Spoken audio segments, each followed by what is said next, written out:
This is one of the first times I feel like I'm hearing John gush about book girls, since all he did was gush about Rhysand, which is also a book boy. So change of pace. And let's be real. Rhysand is a man. He's a real man. You know what I mean? Male, actually. Oh, Male, yes, got thank him.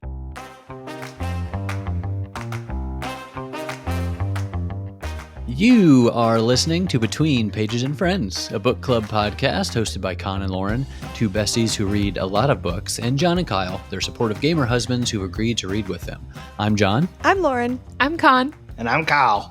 Perfect. That is what it says. It says in the script. Welcome back to our Throne of Glass book club. In this episode, we're continuing the Tandem Read. If you're new here, this just means we're reading Empire of Storms and Tower of Dawn together, like they're one big happy book with all the events in chronological order.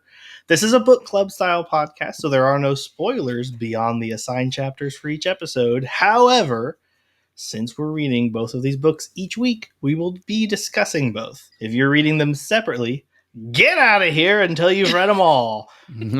Additionally, this is your mild content warning. We will be discussing themes from these books that include party drugs, low-cut dresses, and nearly fatal flesh wounds. If you are dying to discuss these episodes with us and get connected with an amazing community of other book lovers, check out our Patreon. You can join our Discord community for $5 a month in the Snack Court tier. But if you'd also like early access to new episodes, merch discounts, a monthly book club, and more, you can join our Patreon book club tier for $10 a month. Our Patreon is linked in the show notes or description box below. Lastly, if you haven't yet, please take a moment to rate, review, and subscribe. Telling your friend and writing a review is such an incredible way to support our show and help us reach more people. Here is a recent review on Apple Podcasts from Emily Loves Books, who titled their review Living for Wednesdays, and wrote, "You mean to tell me that after binging all these episodes, I now have to wait an entire week in between TOG chats with my new besties? Absolutely loving this podcast. I recently finished this series and BPNF is helping me with my TOG hangover. Amazing work, guys. Heart hands emoji. Heart hands emoji to you, Emily Loves Books. Thank you so much. We love you. Now it's time to jump into the pronunciation guide with Con. Heyo, let's do this. Some of these do not really need to be pronounced, but I put them in here anyway because they are new names and places and stuff, and that's what we do here. Starting with Empire of Storms. First up, we've got Molly and Nick, two of the people from the troop that Elide and Lorcan just joined. The Sea Dragon, the name of Rolf's ship and headquarters, and everything else. The Ocean Rose, where Aelin and co. are staying in Skulls Bay. Shipbreaker, the giant chain connected to both ends of the bay for keeping ships out or in. Other ships mentioned are Storm Chaser, Lady Anne, Tiger Star, and Thresher. Hardly know her.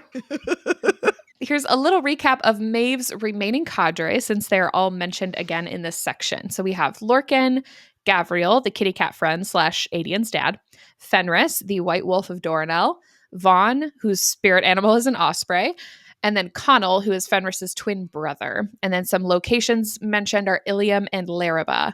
Over in the Tower of Todd, we learn about more of Nezrin's family. We meet Brahim, her uncle, Zahida, her aunt, Syed, her father, and then Delara is her sister. We hear about Inna, the goddess of peaceful households, and the Balruni people. Tahome is Lady of the Great Deep, or the sea goddess, celebrated at the No Parents' House party.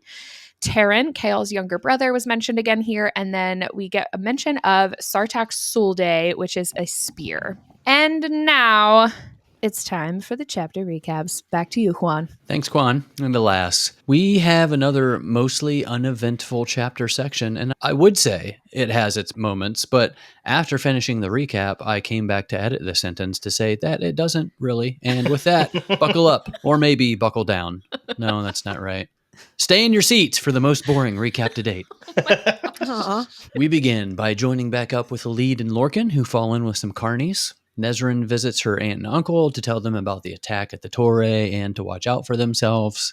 Hunk 1 and 2 arrive safely in Skulls Bay. They talk with Rolf, and tell him about Erewhon when two other Fae males walk in. Gavriel and Fenris are also in Skulls Bay, sent to find and kill Lorcan along with Vaughn, who was headed for the north of Aurelia, and they were covering the south. They share that Maeve is sending her armada to Eoway. The meeting with Rolf doesn't really go as expected. He has news that apparently Aelin is headed to Skulls Bay, and of course he doesn't know that Aelin and Selena are one and the same, so nice surprise coming for him. Rowan convinces Gavriel and Fenris to fight on their side for the time being, using some loopholes in their blood oath as well as the news of Gavriel's son to persuade them. Down in Antica, Hussar asks Irene to get some information from Kale about Aelin and her whereabouts. And if there was any hint of a relationship between Kale and Nezrin, it has certainly left the building. I just wish someone would tell them that.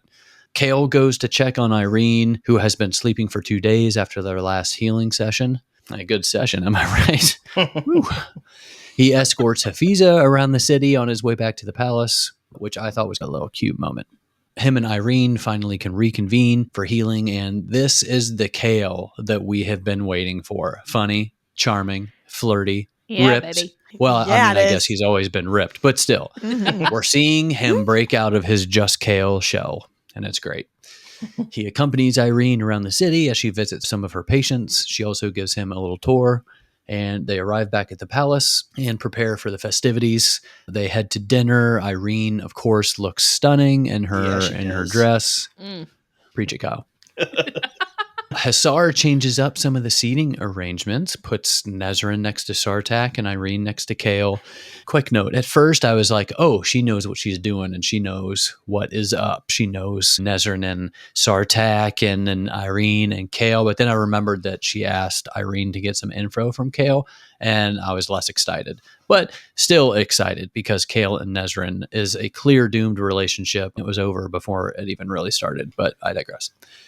They get through dinner, and with mom and dad not in attendance, out come the drugs and the strippers for the after party. It basically turns into not a swingers party, but not unlike a swingers party, where everyone pretty much pairs off and they find a comfy couch to make out. Kale and Irene find a spot mostly away from everyone. Irene tells Kale about Hussar's plans and that she needs a location for Aelin to provide Hussar. In his good intentions, he tells her the actual place that she is heading, to which we know is Skulls Bay. Womp womp. The smoke and proximity bring Kale and Irene dangerously close to crossing the line. Meanwhile, Aelin, Adian, and Lysandra, they leave Ilium and head to Skulls Bay.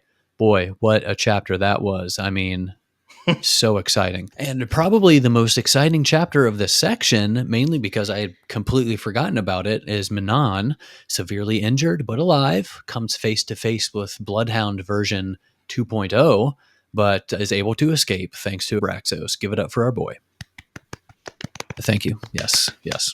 Irene shows up for another healing session and finds Nezrin in Kale's bed. Awkward. Kale sees the scroll of marks, part of some of the books that she brought, like in her pack or whatever. Gives a little more info there, since he obviously recognizes the word marks. During the healing, Irene gives Kale a memory of her mother to fight the dark memory of his father throwing him down some stairs when he said he was leaving for Rifthold. And after the session, Kale has feeling in his feet. Pretty exciting. And Aelin arrives in Skulls Bay. Wow, what another, just incredible chapter when she arrives in Skulls Bay. It's just like, woof, I got to read it again. It's so good. Is that sarcasm? So sarcastic. Okay, just making sure. It was literally the chapter of them walking into his office, and then she's there. Yeah. And it continues, but it's like, just do your little separation thing and move on within the same chapter. Why was this a separate chapter anyway? In an effort to get more info and try and help their cause, Nezrin accepts Sartak's invite to visit the Rukin with him. She leaves a nice long note for her family and then a post-it for Kale that basically says, "Gone with Sartak for 3 weeks. Don't wait up." Delightful. Over in Skulls Bay, Aelin makes a good show of sitting at Rolf's desk and then introduces another Aelin, who is actually Lysandra. But what a moment that was. That was pretty cool. Aelin and Dorian try to talk Rolf into siding with them, but lands on deaf ears, basically. Gavriel demands to see his son. Aelin and Dorian catch up. Lysandra and Adian set a trap for Rolf in an alleyway using the Amulet of Orinth as a bait, trying to see if his map hands work. They're posing as a prostitute and a client. As they wait, they talk about Dorian, who briefly stopped by to check in with them. We get a little more of like their history there, and Adian asks her to come with him to meet Gavriel. And we get an odd ending as Rolf's barmaid approaches them, claiming she took a wrong turn. Good job, right. John. That was great. Yeah. Solid. Excellent. Riveting. Loved it. Woo! I gave it my all. Gave it everything you got. I was on the edge of my seat. Actually, I was scooted all the way in with excellent posture. For those of you who aren't watching, feeling pretty good about my spinal column right now. Unlike Kale. Irene would be so proud of you. Strong thoracic mobility. Okay, last week it said, now let's get down to this sick beat. And it says that again. And I was like, I'm not saying that. And Kyle goes, it says beat, B-E-E-T. It's a different word. So now let's get down to this sick beat, but like the vegetable. Okay. Empire of Storms, chapter 19. My first note is that Elide gets her own little Rapunzel moment right here, staring at the sunlight, dancing on the meadow, and the little brown birds in the warm breeze. I just kept thinking, just feel the grass, the dirt, just like I dreamed they'd be. I put a little gif of Rapunzel like rolling in the grass on here. So that's the vibe I was getting. I just thought it was really cute. I'm happy for her. Yeah, that's exactly what's happening. She's literally been locked in a tower her whole entire life. Mhm. So That's a good point. Yeah, actually. Yeah. Checks out. And now a roguishly handsome dummy is with her. So And taking Yeah. her on a quest Wow. somewhere. Yeah. Interesting. yeah. that is, Mhm. she's literally Rapunzel. Somebody said in a message on, maybe it was Discord, maybe it was on Instagram, that they said that the original story behind Throne of Glass was what if Cinderella went to the castle to kill the prince or to kill the king instead of marry him, was what they had said. And so it was like, now that you guys have read Queen of Shadows, we can tell you this, like, whatever. So maybe Yeah. Cinderella is Aelin and Elide is Rapunzel.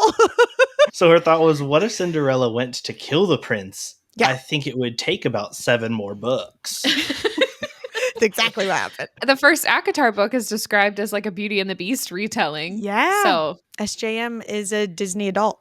She's into Yeah. Interesting.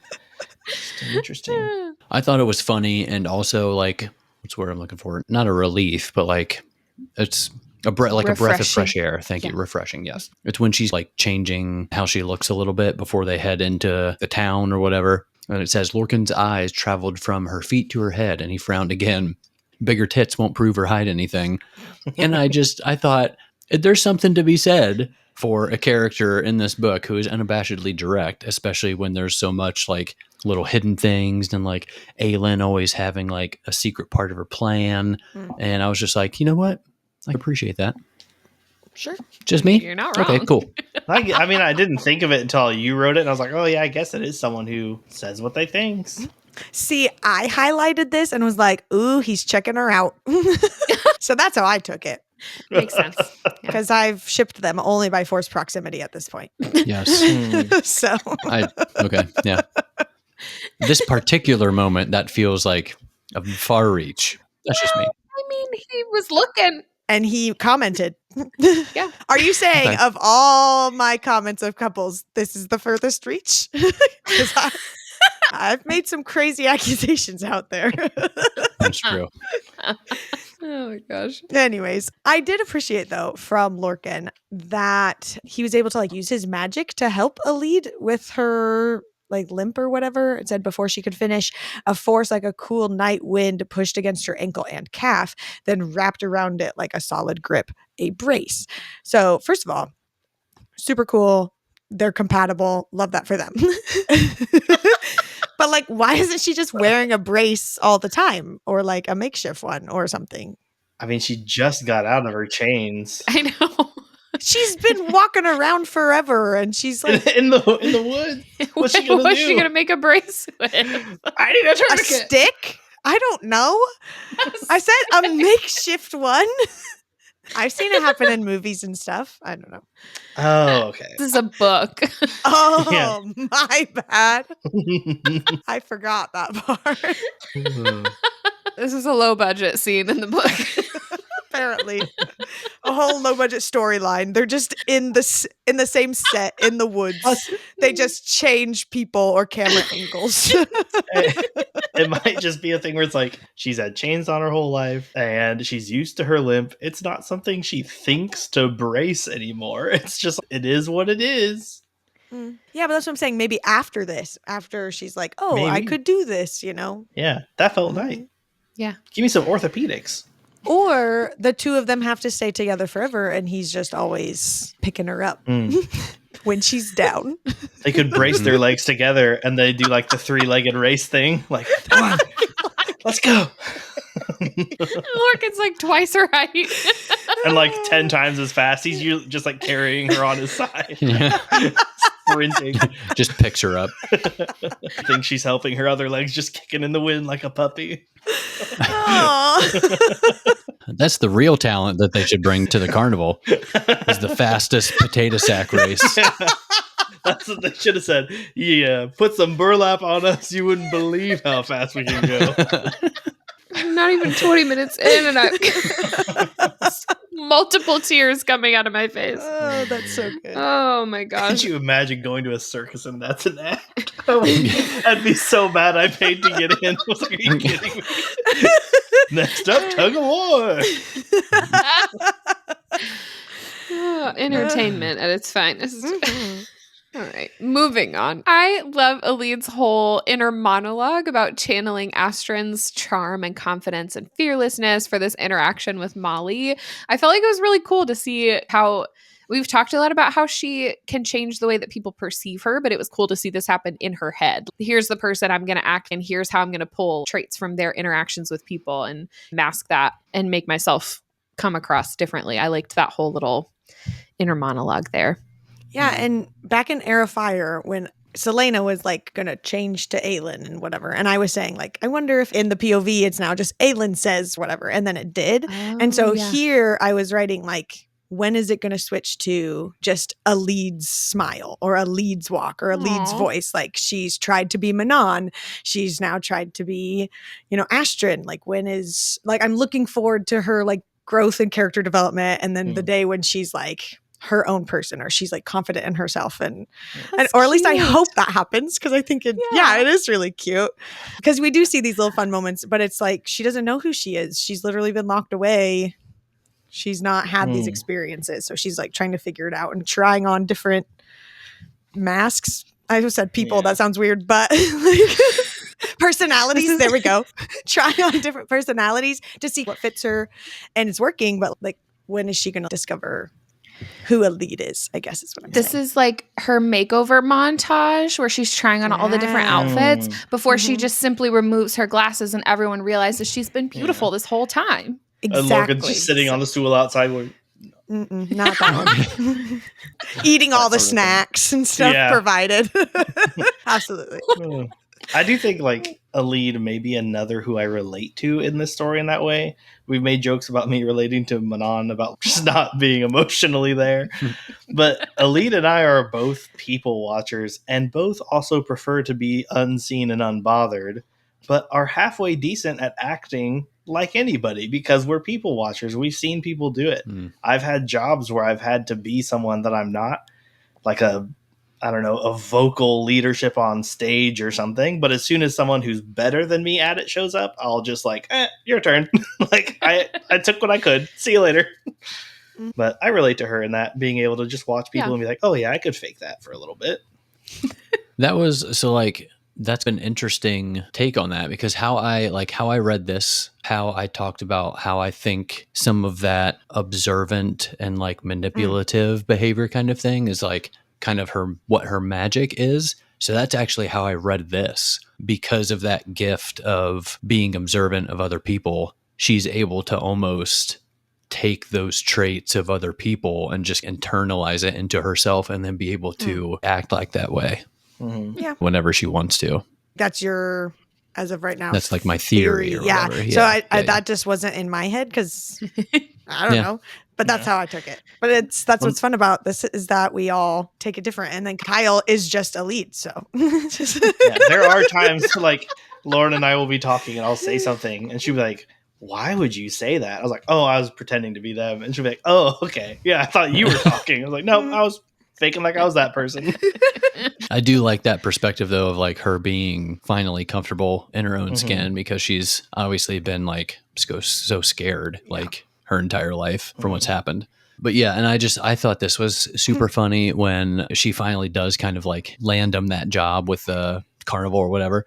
And Lorcan's like, this girl, young woman, she-devil, whatever she was, just bluffed and lied her way into a job.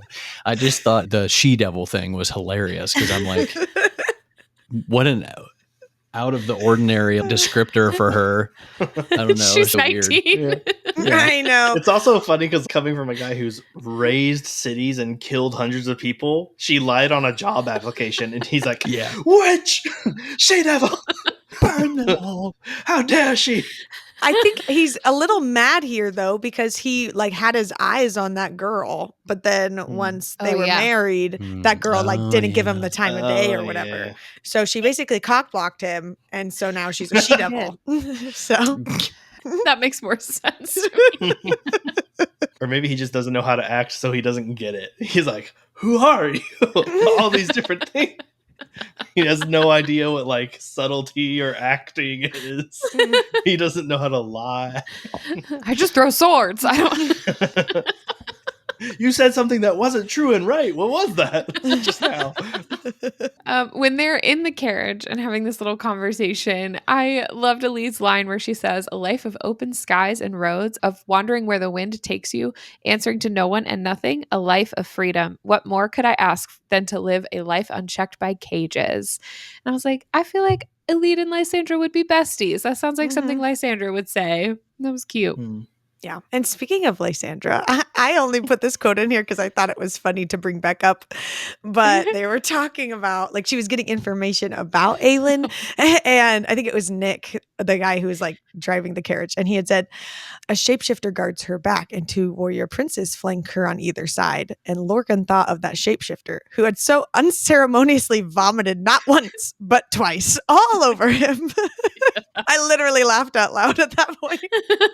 Like, it was funny the first time, but it's extra funny the second time. Isn't that like his only impression of her too? Because he ran away before she appeared as a leopard. I'm sure he spied on her and maybe seen her before, but I think her appearing as a leopard is when he ran away. He was like, oh, you guys are good. And like, and dipped or whatever. So his only interaction with her is her vomiting twice on her. Her eating the food and then vomiting the food.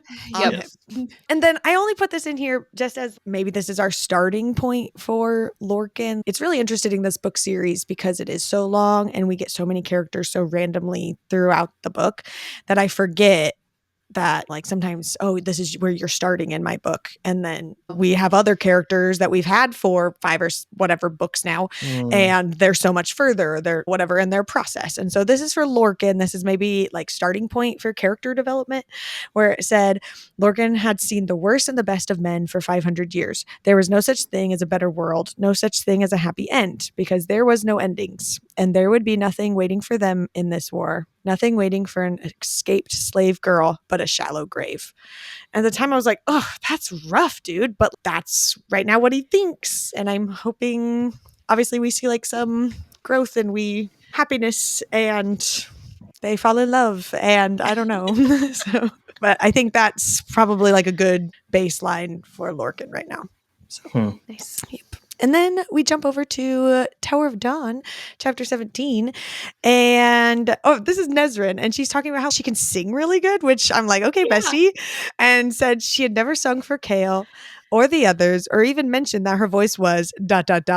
better than good. And I was like, okay, girl. And then I wrote in my notes, I need a Nesrin solo accompanied by Aelin on the keys. Stat. I need to be at that concert. That'd be so good. I love it. And then I only highlighted this note for John And then I didn't even see it in here. I just thought, John's going to write this down. And so I also highlighted it and just said, she did not even risk telling them that she'd been on the Prince's Rook. And I was expecting John's, yeah, she was, or whatever. That's not just something you bring up in a family meeting. Yeah. That's fair. I think I did ponder writing a note for this. Mm-hmm. I don't know why I didn't. Maybe it just wasn't quite as funny to me in the moment. Sure. I don't know.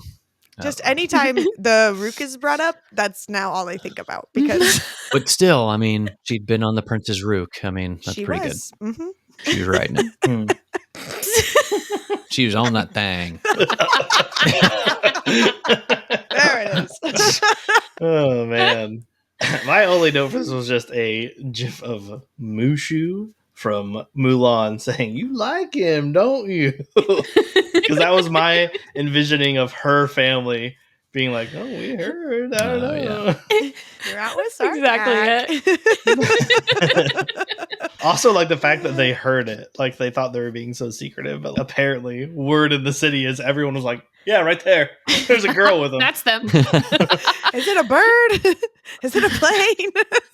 Oh no, that's just Prince Sartak and Nesrin.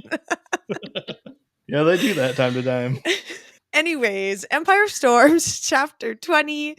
Oh, I'm just putting this out there in general because I have no idea if this is the truth for later, but the Ocean Rose, which is the inn that they're staying at, is painted emerald. That's green. Green watch. So if something Mm, bad oh my happens goodness. there, it's because of the painting of the inn. And I just thought I'd put that out there in general.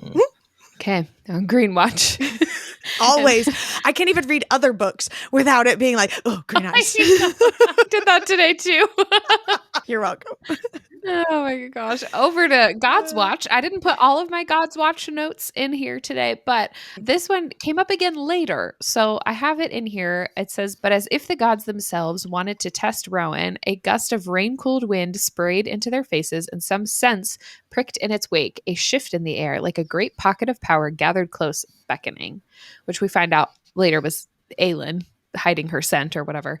But it came up again later about he was wondering which of the gods had led him there at that exact time during that storm or something like that. So I just put that one in here. Oh, I don't know who's saying this because I didn't write it down, but it says perhaps Aelin's arrival would be known well before she set foot on this island. And they're talking about Rolf's map hands. And thank you. And for those that are just listening and not on YouTube, we're doing jazz hands every time we talk about Rolf's hands. So it's a special time over here. Anyways, so I highlighted that because I was like, oh, that's probably foreshadowing or something. Like he's going to totally know that she's coming. But then he seems super surprised by her later. So when I was going through my notes to actually write them down in here, I was like, how did he miss it? Because obviously they saw the amulet of Orinth enough that they sent someone to the alleyway or whatever to look for it. Or were they just covered up? Did he just have his gloves on and he just missed someone traveling? Or I don't know. I don't think we'll have an answer to that. But does he decide who his enemies are, or does it decide who his enemies are? Maybe it didn't show up as an enemy. Yeah, I'd be That's true. curious if he gets almost like a ping of magic or something. Instead of him, he's constantly having to look at his hands to see if something new shows up. I would think there's something with the magic that would tell him that something powerful was close. It's like an Apple Watch notification. Right. Yeah. It just dings up. yeah. It's the perfect thing for a video game if your hand was just on screen looking at your little mini map running around. Yeah, that's true. They did say later that she said something to Rowan about how she was working really hard to mask her scent or something to cover up the fact that she was there because she didn't want Rowan to know ahead of time either. I think they also mentioned that he couldn't see certain people. I don't know if it was Erewhon had found a way to hide, he couldn't detect Erewhon's people or somebody's people. He couldn't detect them on his map hands because of some kind of magic, but I don't know if she figured that out or I'm not really sure. Okay. Have they said whether or not he is part of the magic? If he doesn't willingly give them the map, can they just chop his hand off and take it and be like, there you go, it's a working map? Now you sound like One Piece. Does that happen? They take that clown guy's head. The head, yeah, sure.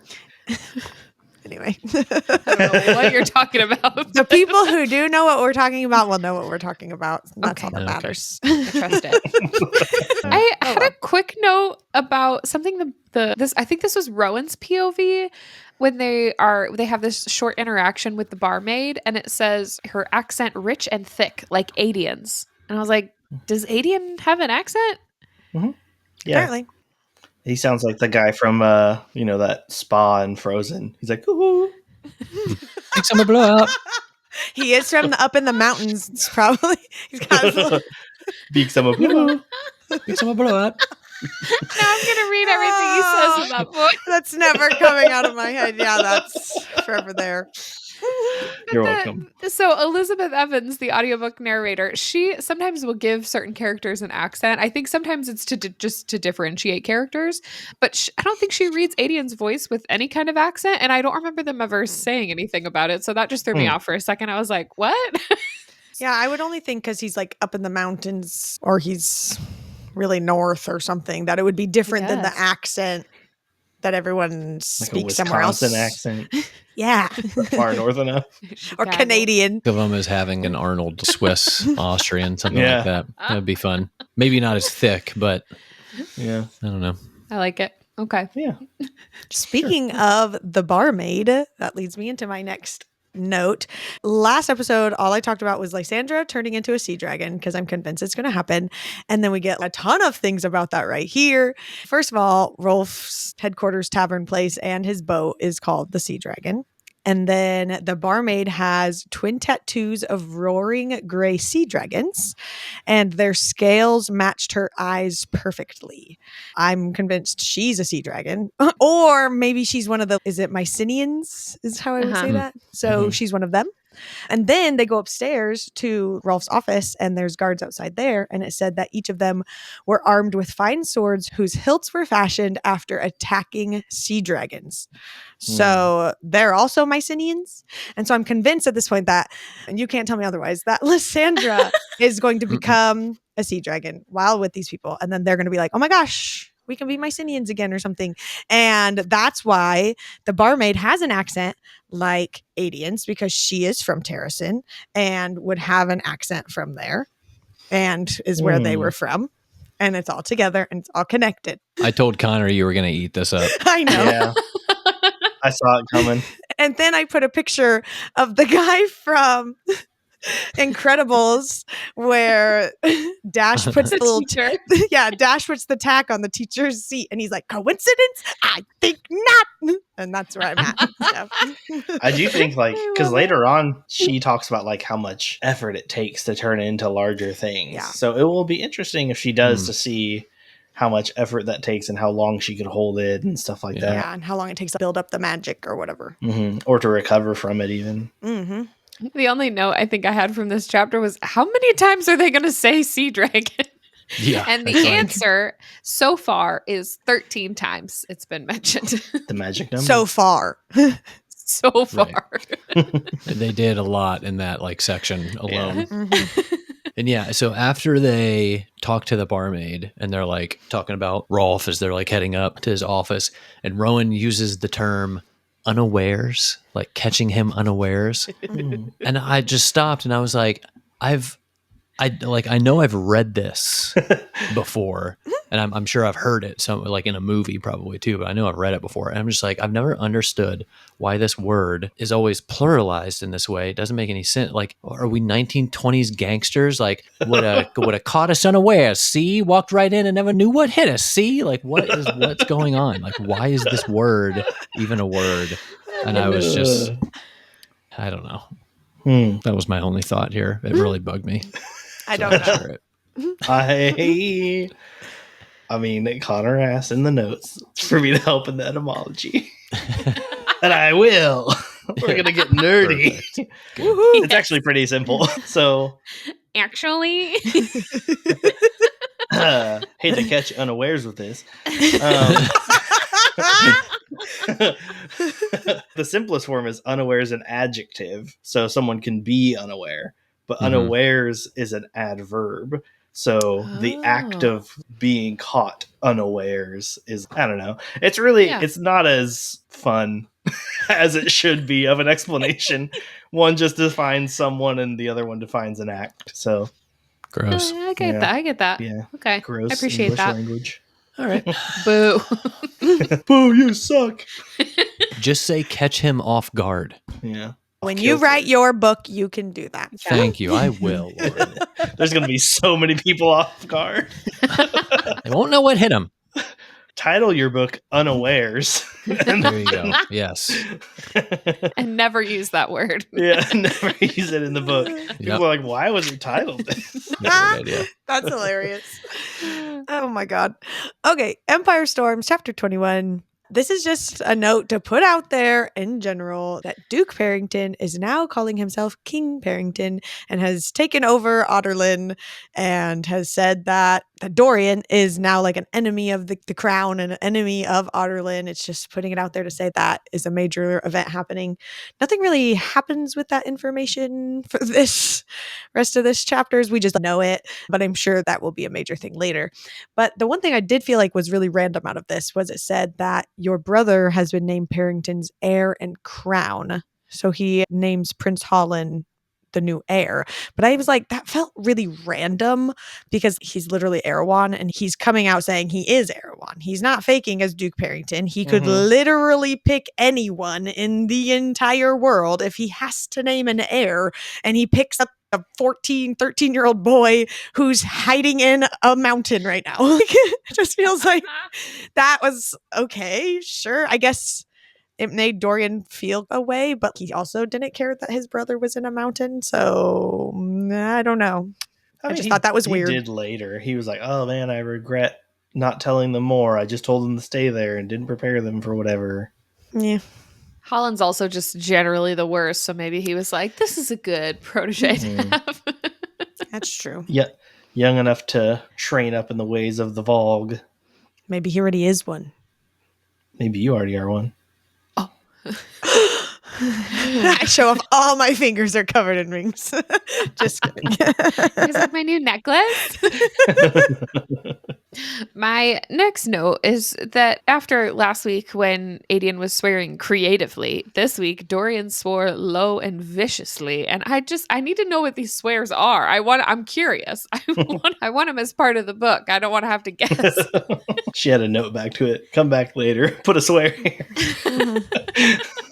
Well, and especially now that we're not like a YA book anymore, we could be a little more creative with our and vicious with our swearing. Come on. Put some 13 in the PG. Oh my word. Okay, and then they start talking about sea wyverns and go on to this whole explanation of what a sea wyvern is. And I was like, really? Sea wyverns? Yeah, that's probably going to be terrifying and epic. It's 100% the thing that the sea dragons are going to be fighting, because that makes sense. If you're going to create a cool sea monster, you have to have a bad sea monster, I guess. But I don't know. There's just so many weird creatures and all the things and whatever. And it'd be the same thing as, we have dragons too. I'd be like, okay, you already had wyverns, so I feel like you're just doubling down on I guess. One has more legs. Congratulations. That's exactly what they did just in the water with the dragons and the wyvern. I know. So I'm sure that will be a thing. But I have a thoughts and theories question for Lauren and Kyle. Rolf asks Dorian, how did you survive it? We even cut the rings off, but my men, ... they were gone. Dorian shook his head. I don't know. No answer didn't make Rolf's men sound lesser for not having survived. Maybe he'd been infested by a Volg prince who'd savored taking his time. Do you have any thoughts or theories on that? About Dorian's Volg? About why Dorian survived, like how he survived. His raw magic. Yeah, and Kaltane was super magical too, because she had that as well. Oh, that's true. But this made me feel more confirmed with the random thing Kale said in the last episode, with saying that even after they took the rings or the collars off, they were still infested or whatever. Or they still had it in them. And we had that whole debate and conversation last episode. I don't know. Okay. Part of me with that from last episode is still worried that Dorian still has something and he just No. doesn't know it yet. It could be something to do with his bloodline because his dad survived. That is true. Technically, he was still That's in there the whole true. time. Yeah. That's a good point. And maybe, like, obviously there's other people who, like, fully give into it more Mhm. than others. Yeah. And so it could just be, like, will of the person. I'm sure Okay, we'll find I was out just in, curious. like, 1,000 pages, but... Yeah. Stay tuned. 20 episodes from now. Maybe he didn't, and this is still the Vogue just faking Dorian to make people happy. Slowly eating him till he, I don't know, I mean, whatever. that's what I'm saying, though. Palpatine was able to hide in her person and Mhm. slowly eat at it for a really long time until she, like, showed up out of nowhere and then, like, Chomp, took chomp. it over. And Mhm. Exactly. So who's to say that the Vogue thing isn't doing the same thing to Dorian? Yeah. Chomp till you Yeah. womp. That's what I always say. Gotta chomp before you can womp. Reverse that. Gotta womp before you can jump. Either way, works both ways. You just can't womp and chomp It simultaneously. just depends on how hungry you are. First I chomped, then I womped. Maybe I'll chomp a little more. Maybe I'll womp a little more. This is the dumbest joke we have going in this show. And I love it. Uh, Okay. My last highlight from Empire of Storms 21 is that it says Dorian felt his magic reach toward Rowan's as it had done that day with Aelin atop the glass castle. And I was like, maybe he is a universal magic donor. Maybe Dorian and Rowan are having a enemies to lovers story, and Rowan has to teach Dorian all his magic, and then they'll become Karanom, and then it's like a love triangle. Wow. Mhm. Yeah. Maybe he's a universal donor. It's going to be like a love dodecahedron with all these Ooh. people Wow. on different So much. sides. And that's how they defeat the dark, by love and harmony, or whatever it says later with Irene. Love and compassion. He's just there, like spreading the love in the center. It's like a whole hippie party. Spreading the love. Yeah, it's like him, and the same drugs they use at this party. He's just swinging them around. Mhm. Everybody's feeling each other. Like, what's Dorian doing? I'm saving the world. Save the world, I'm man. saving the world, man. I love you, man. Make love, not war, Erwan. Oh, man. I'm convinced that's what it is now. Well, speaking more on Dorian specifically in chapter 22 of the Empire of Storms, I feel like he's so continuously out of the loop in so many of these chapters, but I'll mention it here. So many, like, Dorian didn't know who to look at. Dorian didn't know the history between these people, or Dorian just knew to stay quiet. Did no one think to fill him in? Rowan had such a long boat ride. Granted, he was teaching him magic, but he didn't feel like being like, hey, here's some stuff you missed while you were under the collar, like maybe fill you in. Yep. Well, and even on the boat, there were several times Rowan was like, Aelin didn't teach you that? Dorian's Yeah. like, no. Like, it's people just cut ties with him, which, I mean, like, to a point, understandable once he had the collar on, but surely it could have been explained in a day of, like, things you need to know that are Mhm. happening right now. Ugh, But poor Dorian. also, since they were talking about Maeve's armada coming, I feel like she's more directly involved with the Vogue at this point, is what I think. If not just hyper aware of everything going on in the world somehow. But for someone as old, so old that even Brannon didn't know how old she was, and as closely involved as she was with the previous war, like holding the keys at one point, I wouldn't be surprised if she's quite close to Erwan and maybe the other two Vogue kings, whatever their names were. Kevin and Joe, I think. But just to be involved with them somehow, I feel like maybe she's not just, oh, I'm going to happen to run into Erwan's group. Maybe she's planning to run into him and, like, side with him to bring the other two kings back. Or, I don't know. Does that make Erewhon Nick? He's the one who wanted to go solo. Mm-hmm. Nice. But we already have a Nick. He's in the circus. It's spelled different, so it's fine. That's true. Yeah. Yeah. And hey, if we're going on people with normal names die, That means Erewhon is going to die because his real name is Nick. Erewhon? Oh my gosh. That's so funny. Okay, last episode, I also talked about like, why have we never gone to Eelway? And then, of course, we get the whole like quest to go to Eelway. And so that's like a very big thing to talk about. So also, Maeve's armada is readying to leave for Eelway. And I think later she says something line about like, it's some coincidence that like, we're all going to Eelway. And so something has to be there. I don't know if that happens in this book or the next one or whenever, but I feel like that's going to be some major thing. And then there was this really cute one little line from Rowan. He didn't even say it, it's just in his POV. And it just said, Rowan lit a few candles. That act alone left a hole in his chest. And I was like, oh, that's so sad. Because Aylin's not there to light all the lights. And then we just get, I don't know, a cute little moment from Dorian where he's like laughing at something, even though it was just a small little laugh. Yeah. And it said the first sound like it Rowan had witnessed from the king. So I was like, oh, maybe he's, I don't know, feeling comfortable or maybe having some healing or I don't know, trying to be normal, which I appreciated that for him. The one line where it said, Gods help them all if Fenris and Adian ever sat in a room together. I was like, because he's the White Wolf of Dornell and the, what is Grey Adian's? Wolf, I think? Is it Great Wolf? I think he's just the Wolf of the North. The Wolf of the North. Yeah. And then the White Wolf of Dornell. So I'm like, is this foreshadowing? Because now we know they're all in Skulls Bay. So something's going to happen, good or bad. I don't know. If They're going to go stay the night at the Great Wolf Lodge. I was just thinking the Great Wolf Lodge. Yoo-hoo! Welcome to Great Wolf Lodge. They actually start Great Wolf Lodge. That's how we still have it today. A better world. Thank goodness. Thank goodness we have Great Wolf Lodge. Just kidding. If you're listening, Great Wolf Lodge, give us a room somewhere. We'd love to visit. Sponsor our next episode. We'd love to visit any of your wonderful locations. There's one right down the street from our house. You guys can come here. It could be a work retreat. Let's do it. I've never actually been. Oh, they are actually nice. That's joking aside, they are. There's some in Kansas City where my parents are at, but I've never been. Anyways, it's off topic.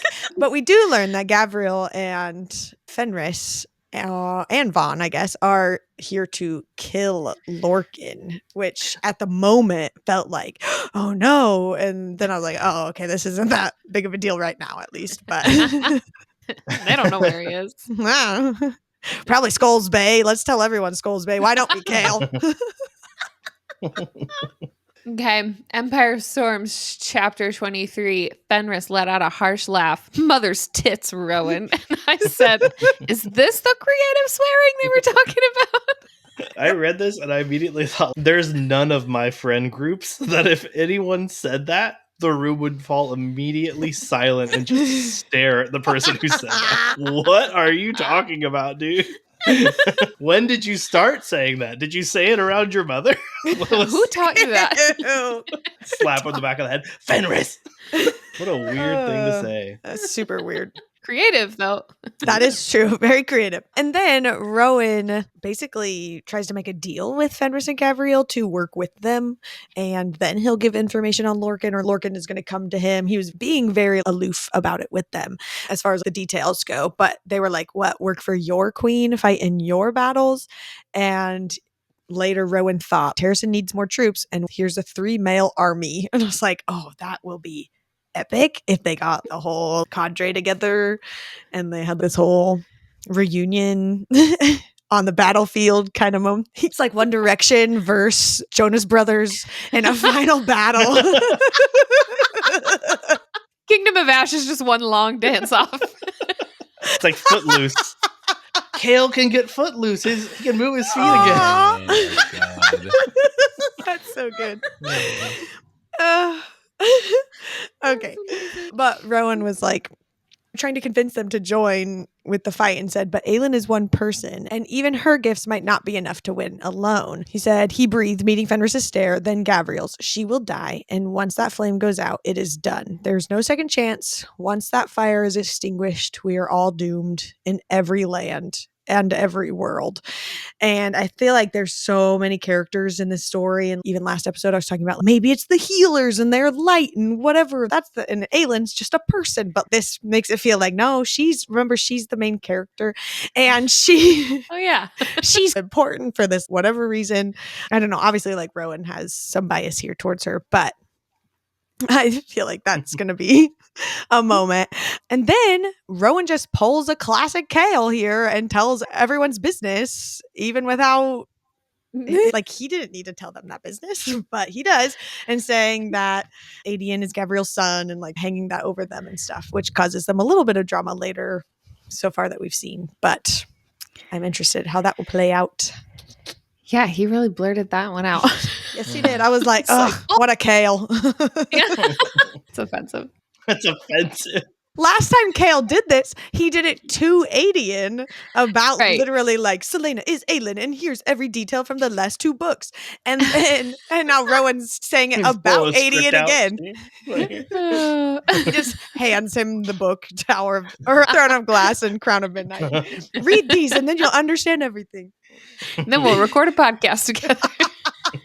Kale and Adian, telling you. Meant to be. Bromance. Oh my gosh. This is the other God's Watch moment that I was talking about earlier. It says, when Rowan had walked through the door of the Sea Dragon, he'd wondered what God had sent the storm that had pushed them to arrive in Skulls Bay on this day at this time. It was like another mention of kind of the same moment from earlier. So I left those in here, but I had a few other God's Watch moments throughout this section. I felt like they weren't quite as prominent here. Tower of Dawn, chapter 18. I'm the only one who left notes here, so here we go. At the time, this is like one of the first chapters of Tower of Dawn that we read, and it was like really cute with him and Irene, Kale and Irene in their bed, and they wake up, they're having this whole little, his toes, and they're talking and whatever. And then I come here to write this note, and I'm like cringing knowing that later Irene sees him and Nesrin in bed together, and it just, it made this feel a lot weirder. I'm going back to it for that note, but it said Kale was still watching her with that focused, calm face, a different one from any she'd seen on him before, as if in shaving off some of that darkness, it had revealed this facet beneath this man she had not yet met.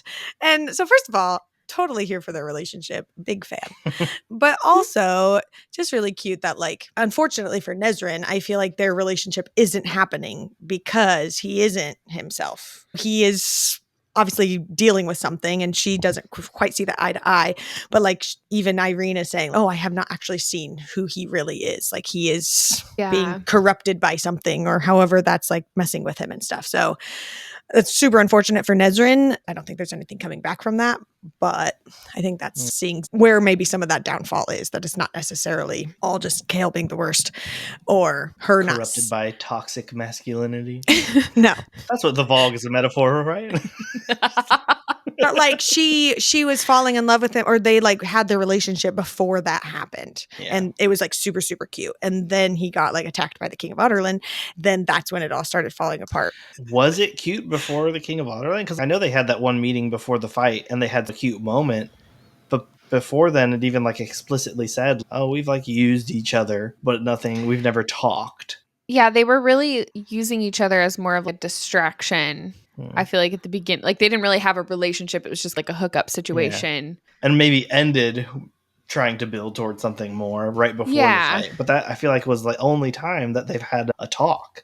Was that right before he got his back split? I mean, yeah, they had that one conversation that was really cute or whatever. And she was like, make sure you come out, whatever. Yeah. You walk out of the castle. Make sure you come out. Hey, come on, don't pressure him. You can't just ask people to come out. She did say, make sure you walk out of the castle, which is funny. Yeah. But it obviously led up to that point for them having that conversation with little things and her defending him and them. I don't know. So I thought it was cute. Yeah. I will say, though, like even in that, what cuteness there may have been, I would argue that still wasn't Kale. Because he was just coming off of losing it. And she says it too. Like she was a rebound for him. And she admits it and says that. She does.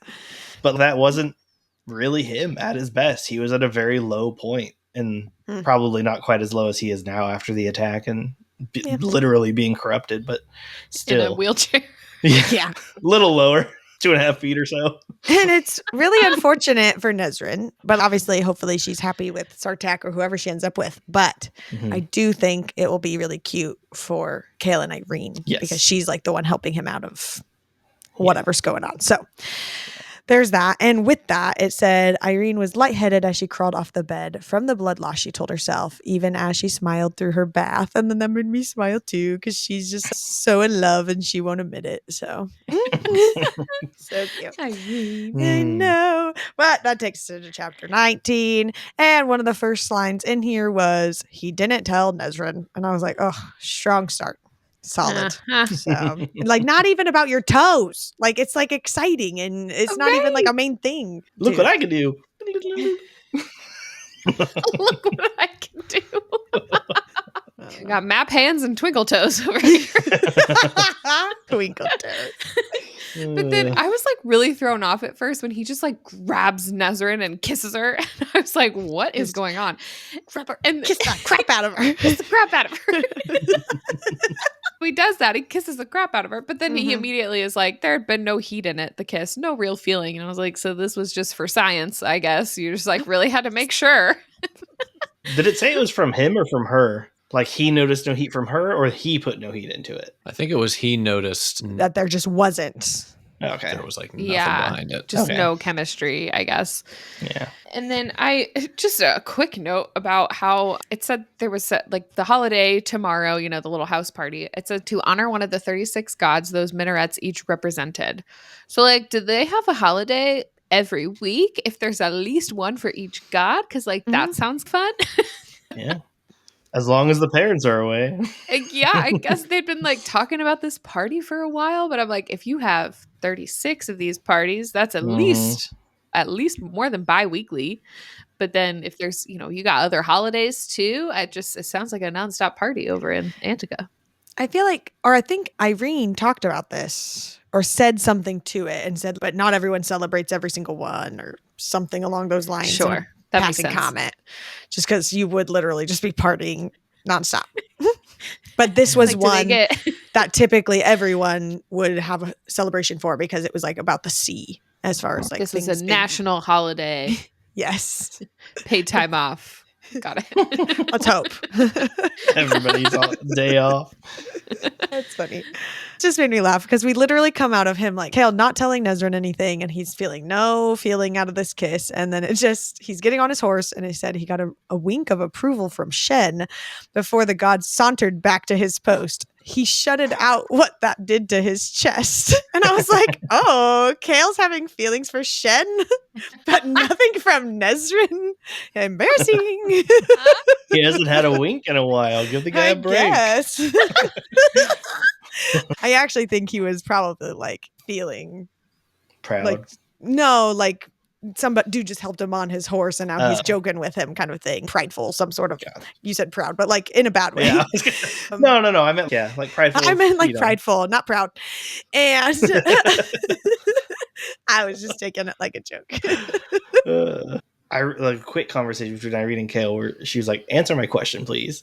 And Kale just comes back with no answer mine. I was like, oh yeah. Age-old discussion between couples of who has to answer the question first. And then you hang up. No, you answer first.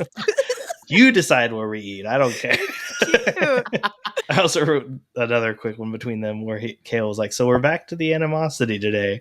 And Irene responds with, we're not back to anything. And I just wrote, where are we? Yeah.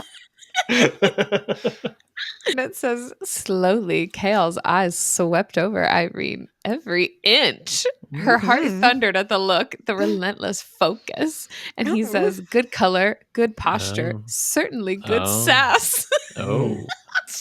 Yeah, he did. Made me laugh out loud. In the same conversation, one of my favorite lines was it said that if she wasn't inclined to leap onto his horse and strangle him, she might have complimented about how the way he said her name made her toes curl.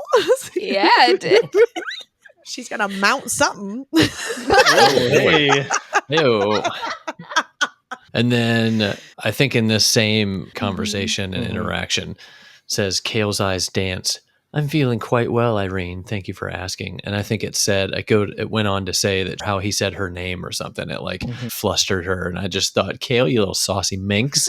And then later when he responds to her and says, yes, mistress, she hid her smile, stretching his leg. You dog. And it says, to his credit, he didn't object. He only said with that half smile, lead the way, Irene Towers.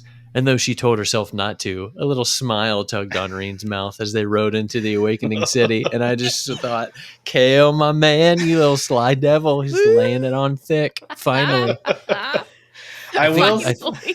I think this interaction is what cued the part in the recap where I said we're finally starting to see Kale come out of his just Kale shell. Yeah. This was it right here. I will say, when I read the one line where he was like jokingly calling her mistress to get a reaction out of her, there are times where if I'm like at work or something, I tend to miss a lot of texts at a time. And some of them are Lauren just being like, hey, can you pick this up on the way home? Or, hey, when you get home, can we do this?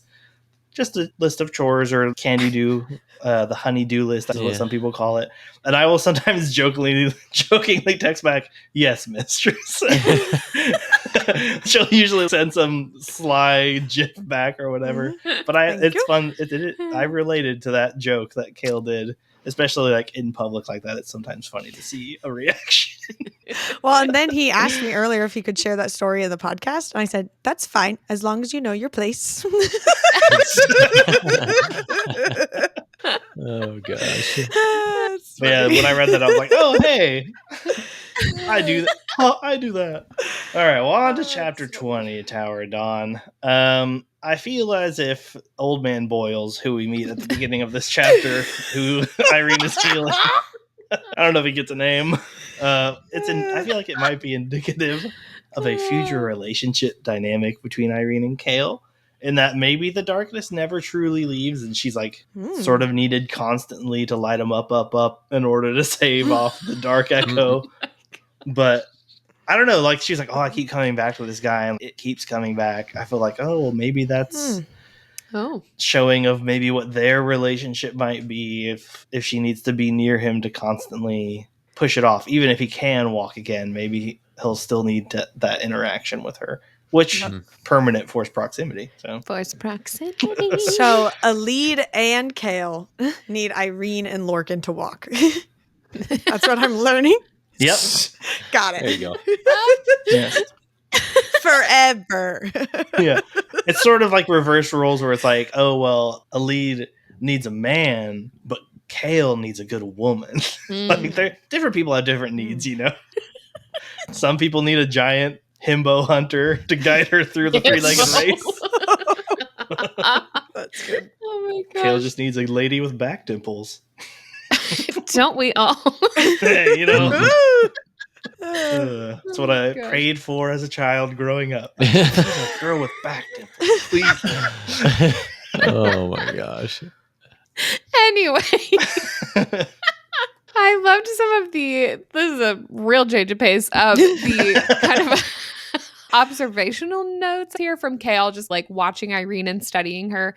And he's noting in his inner monologue, she was someone who demanded excellence from herself while perhaps not expecting the same from others or even hoping for it, which just felt painfully relatable.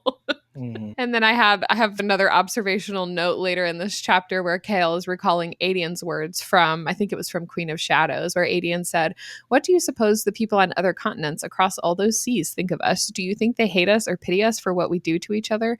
Perhaps it's just as bad there. Perhaps it's worse, but I have to believe it's better. Somewhere it's better than this." And also felt like super relatable to living in the United States, especially with access to the internet where you can see what people from other countries are saying during an election year.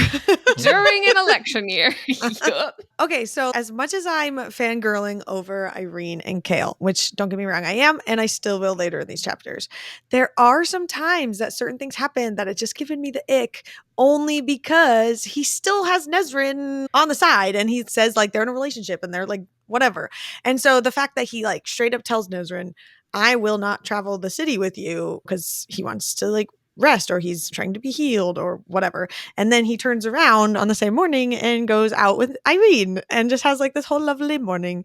And so it's, yes, cute things happen. Yes, their banter or the conversations and everything. But it was just hard to not also at the same time have like in the back of my mind, like a little cringe just because it felt wrong, even though I am a fan of them because he needs to solve that before I can like fully enjoy what is happening. His long run of not telling people things. Yeah.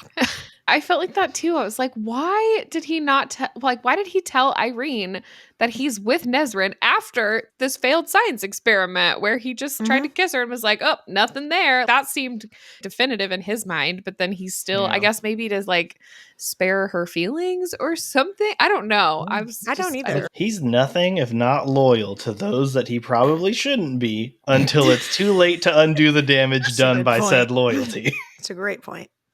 Very good point. But it's just the fact that he's chilling on his horse. He's watching Irene do all this stuff. And he literally thinks, oh, yeah, I told Nesrin I wouldn't do this with her, but let's go through the whole city. And I'm just like, bro, stop. So a decent segue into my note where it talks about, it says, no sign of Nesrin until she'd returned midway through his bath, shouted that she was taking one of her own, and closed the door to her suite. And I'm just thinking this whole time, this is so weird. Guys, just have the conversation already. Stop. You bunch of weirdos. Just stop. Just talk to each other about it. And then later it was talking about what we just talked about with the whole going with Irene. Not a word about the ride and visit he delayed with her. He wondered if she had even remembered. I'm like, guys, seriously? And to add to the conversation that we had earlier about like their conversation before he went to the castle, and there was that moment of, we'll see where our relationship can go, like when I walk out of the castle or whatever. And now I almost feel, because of what happened to Kale, it's almost an obligatory thing for Nesrin. Like they had that conversation beforehand, and now this life-altering injury happened to him. So there's that on her side. And then for him, he's just like a loyal dude because that's who he is, even though it's super weird. As long as she doesn't say anything, then he won't be saying anything either. And then it's just that loop of them not talking to each other about it at all. And that's where it is. That's where we have it. Which it is also super telling how you said, we'll see how our relationship develops after I walk out of the castle. He never walked out. So your relationship is dead. That was the deal. Good point. Just like your legs. Yeah. But even that, like, I feel like they're both the personality type too, that like it's in a bunch of sitcoms. It's a very like whatever trope you want to call it. But like whenever she goes to take the bath, it should have just been like he goes to take a bath, and she should have just been like, I think we should break up. I'm going to go take a bath, and like close the door. Like, that's it. Broken up. That's all they need. Yeah. Okay, so I put this note in here just because we get it multiple times throughout the last chapter chunk, and then maybe this is the only one in this chapter chunk, but just about how the Coggin wouldn't be joining them for dinner. And this one, it's that the Coggin and his wife would not be joining them for this dinner that turns into this like no parents party. And it's only because in Queen of Shadows, we get this whole time of just these little side comments, how no one heard from Brulo or nobody heard from the other guards in the castle, and just, oh, they just must be busy. And then we find out, no, literally the whole book, they had been tortured and are murdered, and here they are. And so just getting these like little tiny side one sentences about how we never see the Coggin and we don't see where they are, it just makes me just ever so slightly nervous knowing there's a Volg someone in Antica, and then that this, I don't know, something could happen. Just makes me nervous. I have nothing on that other than I feel weird about it, and so I wrote it down. That's a good point. I hadn't really thought about that. I feel like I was just skimming over some of those parts in Tower of Dawn, because that's what we did in Queen of Shadows with the guys. Yeah, like, that's true. They're busy. And then it was like, no, I guess they technically were busy, but not in a good way. And now they're dead. So. Yikes. Mm-hmm. Ooh, all right. It's time to start Fangirling over Irene Towers. Irene's dresses certainly didn't hide her body, but the gown, ... He hadn't quite realized how slim her waist was, how her hips flared beneath it, how her other assets swelled above. And I've said, body, yaddy, yaddy, go off, queen. Hello. Hello, yes. I put the gif of the mask with his jaw dropping, tongue rolling out, and ooga. And just said, me when Irene. Me anytime she does anything. Yep. Started with the brains, now is the body. I love that all four of us are on the same page about this one. Same page. 100%. Yes. And then we get this last line of the chapter, and it just said, the princess strode up to Kale and Nezrin and murmured in Nezrin's ear, move. And I was like, what? Oh my God. Like jaw drop. I wasn't expecting that. Bold move. Yeah. Hardcore. I pictured it just like Kesha saying, dance, and then the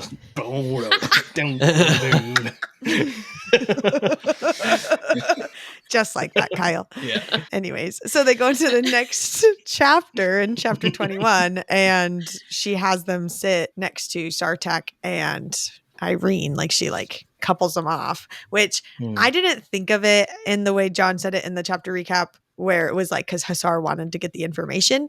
I just thought of it as she was wing-womaning. She just spent 2 hours with Nezrin getting her, or with Irene getting her outfit and the hair and makeup. So they had girl talk. And so now they come back and she's helping her friend sit with her man. That's how I did it. That's what I thought at first until I remembered. But yeah.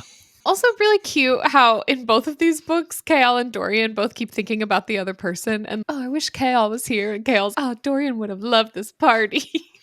And the only reason he would have loved it is because of all the naked ladies. He's like, look at that lady. Dorian would have loved this. It's like, they're taking off their clothes. I wish you were here, buddy. This reminds me of my best guy friend. Just cutting it up at all the parties in Rifthold. Good times. But this does go with what Adian says way later, where he was like, he's not feeling Dorian right now and they're not friends. And it was, I think, some of it because, and I know we talk about this later too, but yes, Adian had like a bad reputation or whatever for being like Otterland's whore, but like the whole time for him, he knew he was being fake, as when that is actually who Dorian is the naked lady parties and the making out and the doing all the things. So do you think when Dorian got his collar in Vogue Prince, how they usually try to dredge up bad memories to torture you with? It was just like, this is just porn. What have you been doing with your life? How am I supposed to torture you with it? This is you making out with hot chicks 24/7, dude. Your life has been great. What have you been doing? Like, he, as far as I know, he had an okay childhood. Like, maybe that's why he survived. Yeah, because of all. Just remember all the girls I've kissed. I'm fine. Yeah. It's just one bad kisser on repeat. Yeah, he picked the worst kisser out of them. Remember this one though? No, please, God, Too much tongue. Too much tongue. All right. This is where I'm really excited for you guys because John and Kyle get to have their own swooning segment in this episode over Irene, sponsored by Con and Lauren. Hello. The quote that I don't know. Whatever. I guess the quote that started all of this was about Irene's dress from Kale's POV. It says, it dipped low enough for him to make out the twin indentations in her lower back as if some god had pressed his thumbs there. And I said, LOL, God's watch? Ever been jealous of a god?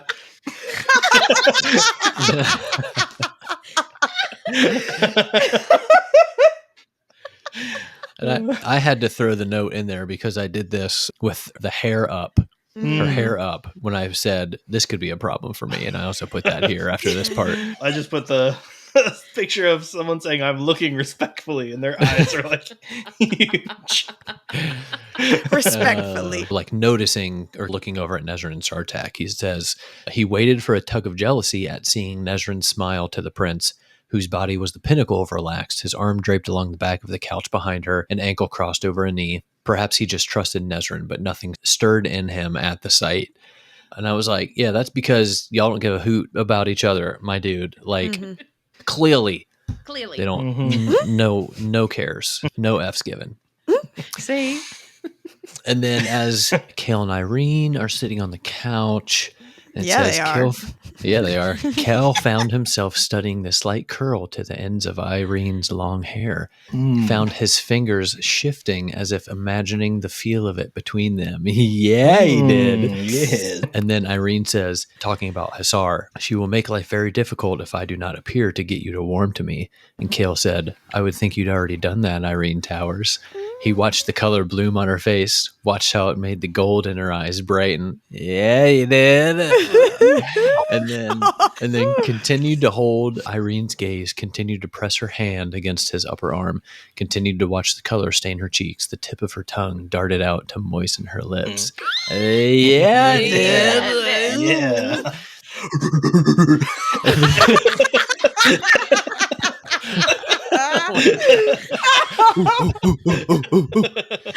And then toward the end of the interaction, Irene's eyes dropped to his mouth, and every instinct, every bit of focus narrowed on that movement.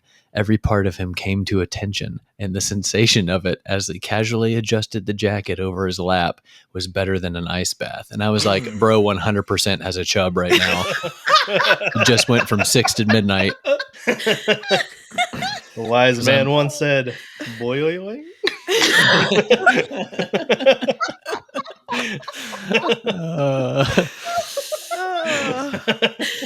So that was great. Wow. That whole moment was great. That was so great. That was amazing. It's good stuff. I had I'm pretty sure everything in the entire section highlighted. Just Oh, yeah, for sure. so good. Oh, I bet you were living for this. Oh, yeah, for sure. Oh, yeah. Had to reread it a few times. Just hair a twirling. And I've always been like a Kale girly. I've always loved him from the beginning and had, even while he was being an idiot, I've always been like, but I love Kale. I'm so happy for him. That's fair. Yeah. And Irene's so great. And she's my favorite character.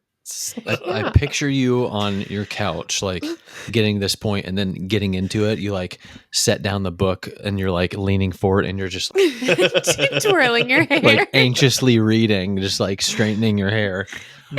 Giggling, kicking your feet. Yeah. I like run into the bedroom and just like put my feet up. Like, like a teenage girl. Looking at your One Direction poster. She does the thing where like she comes out of a door and leans against the door and just falls to the ground. Yeah. Oh, man. I love this. I was the first person to put notes in here this week, and initially I had just said, honestly, I highlighted every single moment of tension between Kale and Irene, so I'm just going to tell y'all that I was eating it up. And then I went to look at John's notes, and he had a comment on every single highlight. So we read them all anyway. But I also had all of this highlighted. Good stuff. Yes. But while all this is happening, Kale does notice that Nesrin is watching from across the room and had to be wondering what the hell he was doing. He owed her better than this. He owed Irene better than this, than whatever they had just done. And I was like, thank you. I'm so glad that you maybe realized that, because again, I want to be like fully invested in these adorable romance sections, because obviously it is the cutest thing ever, but she's literally in the room, guys. Come on. Like, what the heck? I was going to say to you, like, I kind of wish that he said that he owed himself better. Because, like, it's good to think about them, but, like, he also deserves better. Very true. True. But I am glad, at least in this one moment, that he seems to be picking it up a little more quickly than other things that were blatantly obvious in front of his face that he didn't pick up right away from this whole entire series. Obviously, we haven't seen him do anything about it. Yeah. Well, he's got a lot more time to sit and think. And now Nesrin's gone for 3 weeks. I don't know. Yep. Poor Kale. Poor Kale. Kale. I just don't know. I love him so much, and I freaking love Irene, and I just want everybody to be happy. But I do too. But this is probably the most Kale moment of maybe the entire series.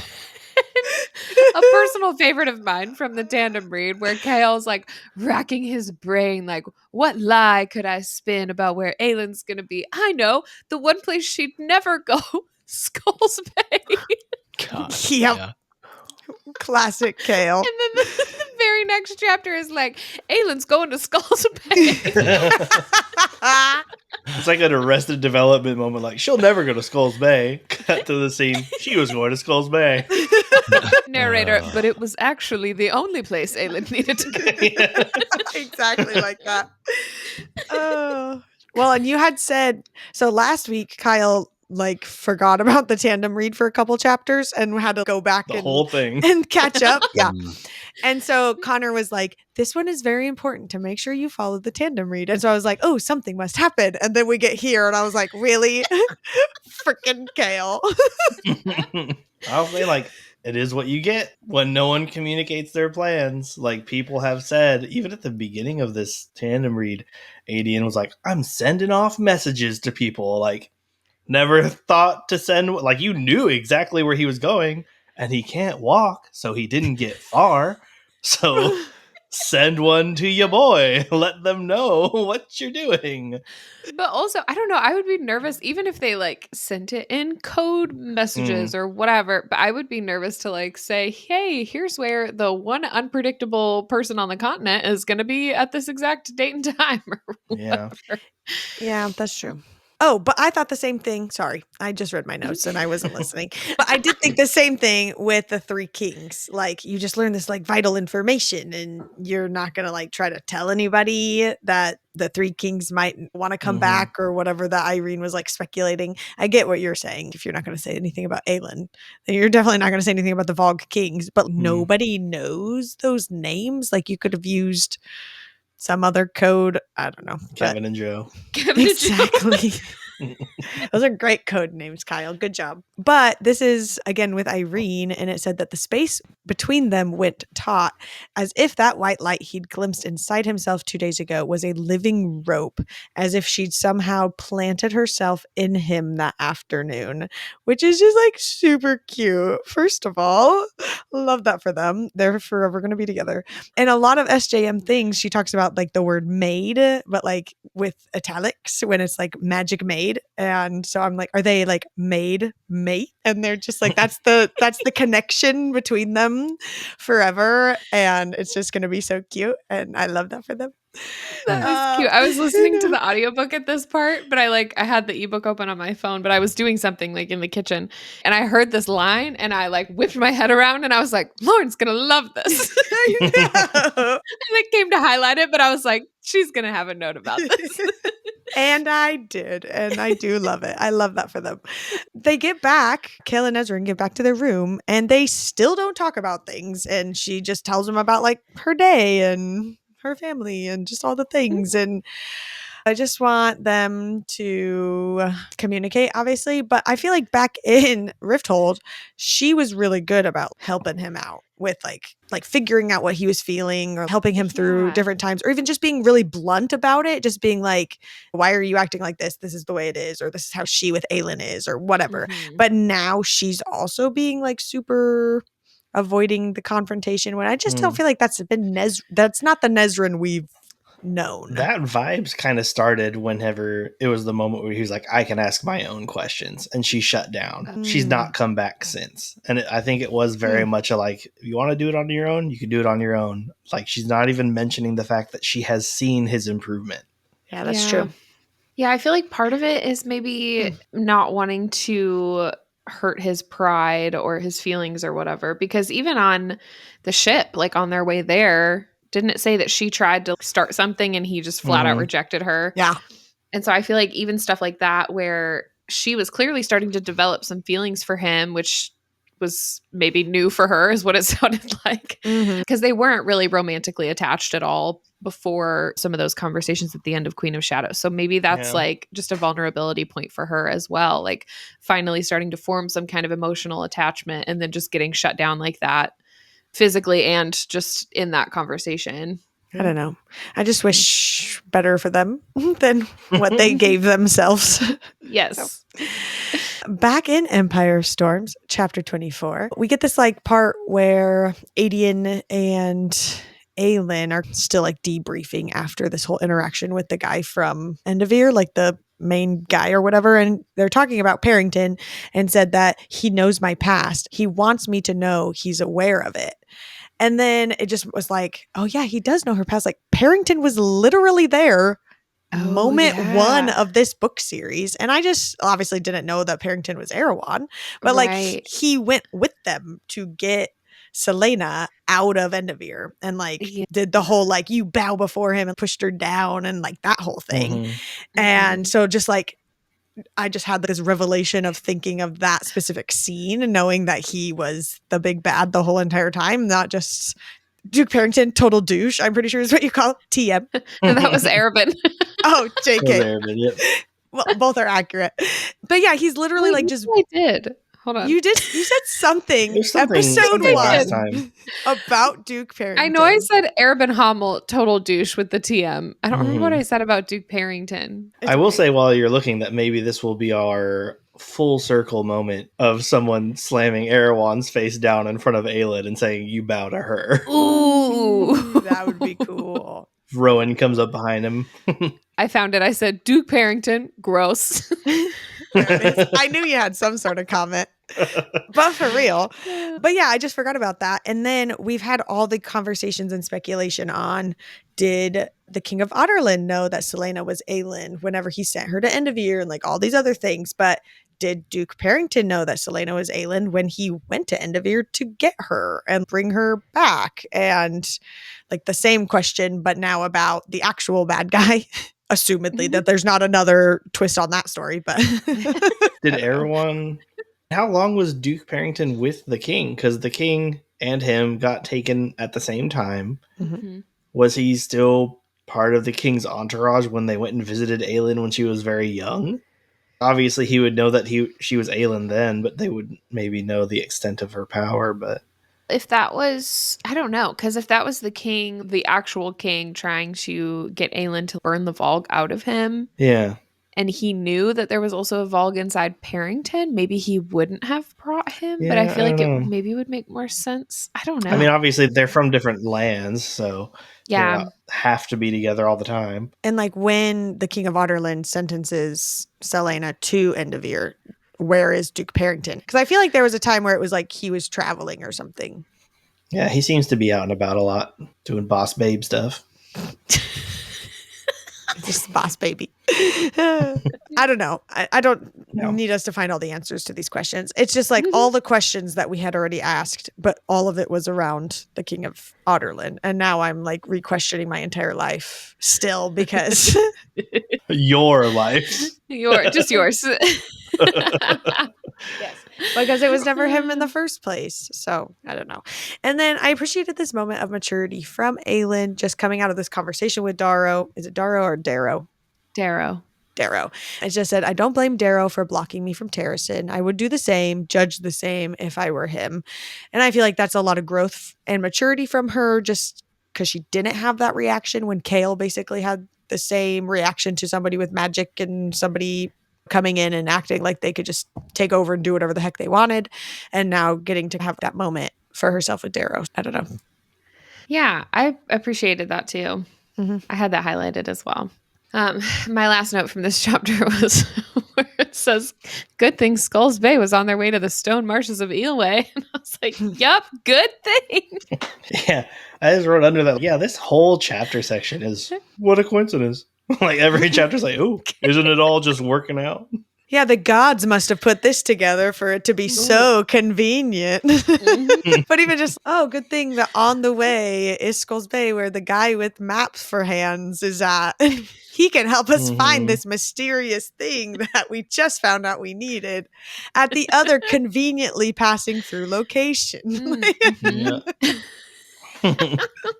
All right. Empire of Storms, chapter 25 starts with my very good boy, sweet baby Braxos, taking very good care of his injured witchling. He's so cute. And Manon calls him a mother hen.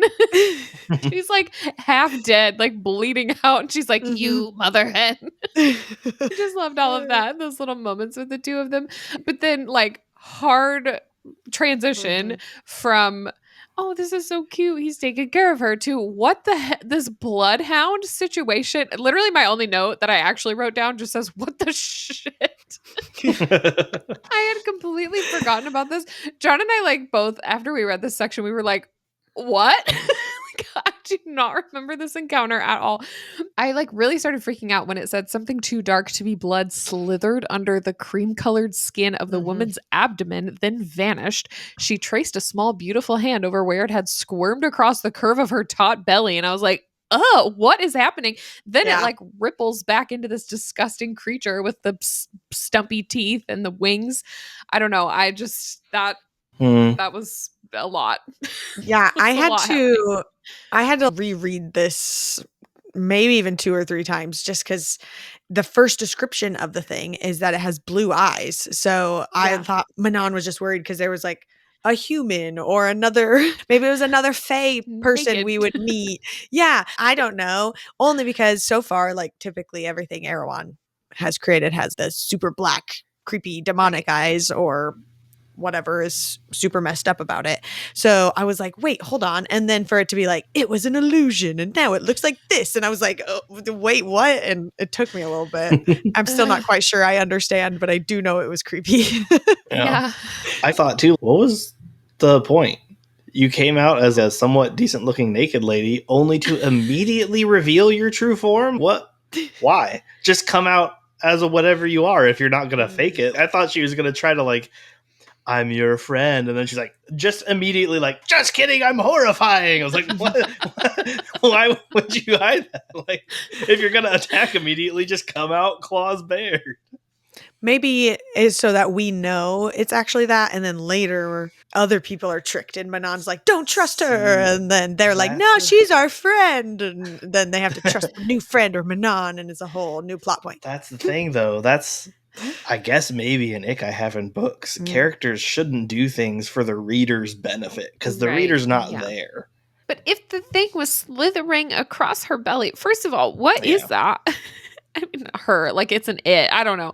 But can it not stay in a different form for very long? And that was like, I don't know, because that part almost seemed involuntary, but then it was like caressing the spot. I don't know. I don't. Like I just thought it was like the dark magic going through her or something weird and creepy. I didn't think of it being the being or something that needed to shift. I don't know.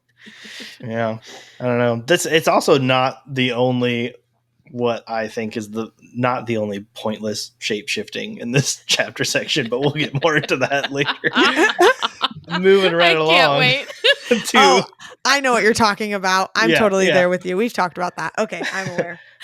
Moving on to Tower of Dawn, chapter 22.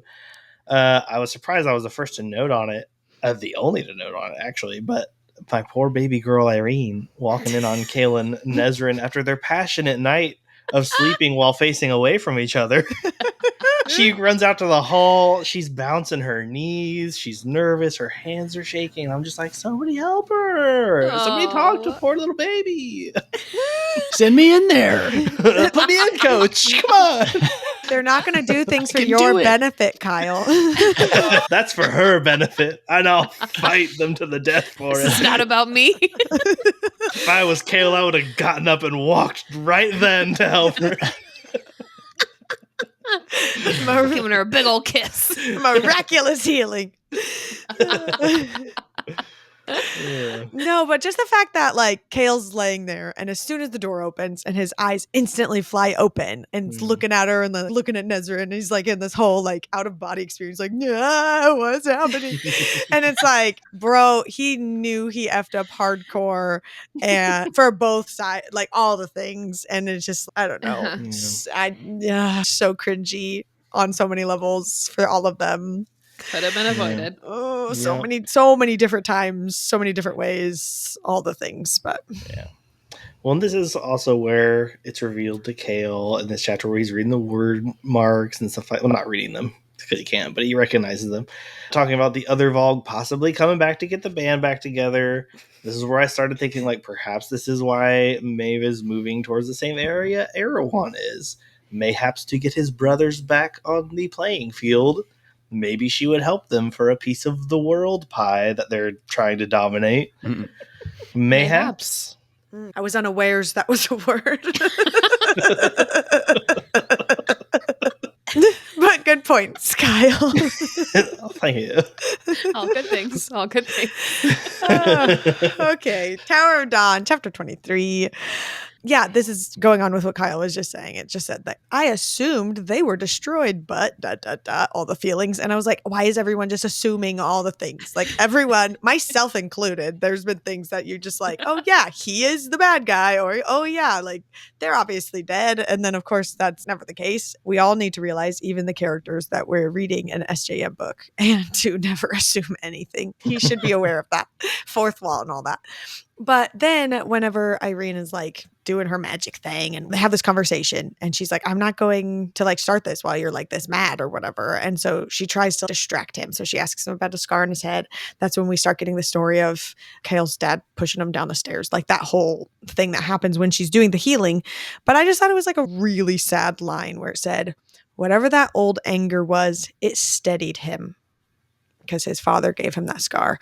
And it's just like, that's where he's lived. Just in that old anger. That's just like, that's home for him. That's what he knows. And it's just really sad for Kale, just knowing, I don't know, all the things he goes through, as much as hard time as we like to give Kale. Irene is doing his magic and stuff, for it to say, take it, he told the darkness. Yes, it heard to him. Yes. And I was like, oh my God, now it's talking to him. And it's like, this is like a whole thing. And I know. And we knew it was like, obviously like feeding off that energy and whatever, but just like for it to have this, even this one tiny interaction, like really freaked me out. And for it to show him that Dorian was the one who like tortured and killed his friends, like his scarred friends and stuff. It's just the whole interaction for Kale's side was super, super sad. And then obviously we have the turnaround with Irene's side, which is, I get, we're getting the light in the dark, but I don't know. I just felt real bad for him in this moment. No, it's like a real, it has to get worse before it gets better kind of a thing. Yeah, absolutely. Even Irene's is bittersweet. That is true. That is very true. This one almost got me on the cry counter when Irene is blasting back the darkness with the memory of her mother in the garden when she was a kid, and Kale finds her crying like after they leave the memory or whatever, and he finds her crying out in the garden, and she says, I'd forgotten, she whispered, lips wobbling as she stared and stared at the pool and did not move her head. What she looked like, smelled like, I'd forgotten her voice. And that one I got like real teary-eyed. That almost got me. I just love these little glimpses of, as like heartbreaking as it is, I love these little glimpses into Irene's character and like how loved she was. And I love her too. Yeah, I can forgive a lot of things that Sarah's done. Sam, Nehemia.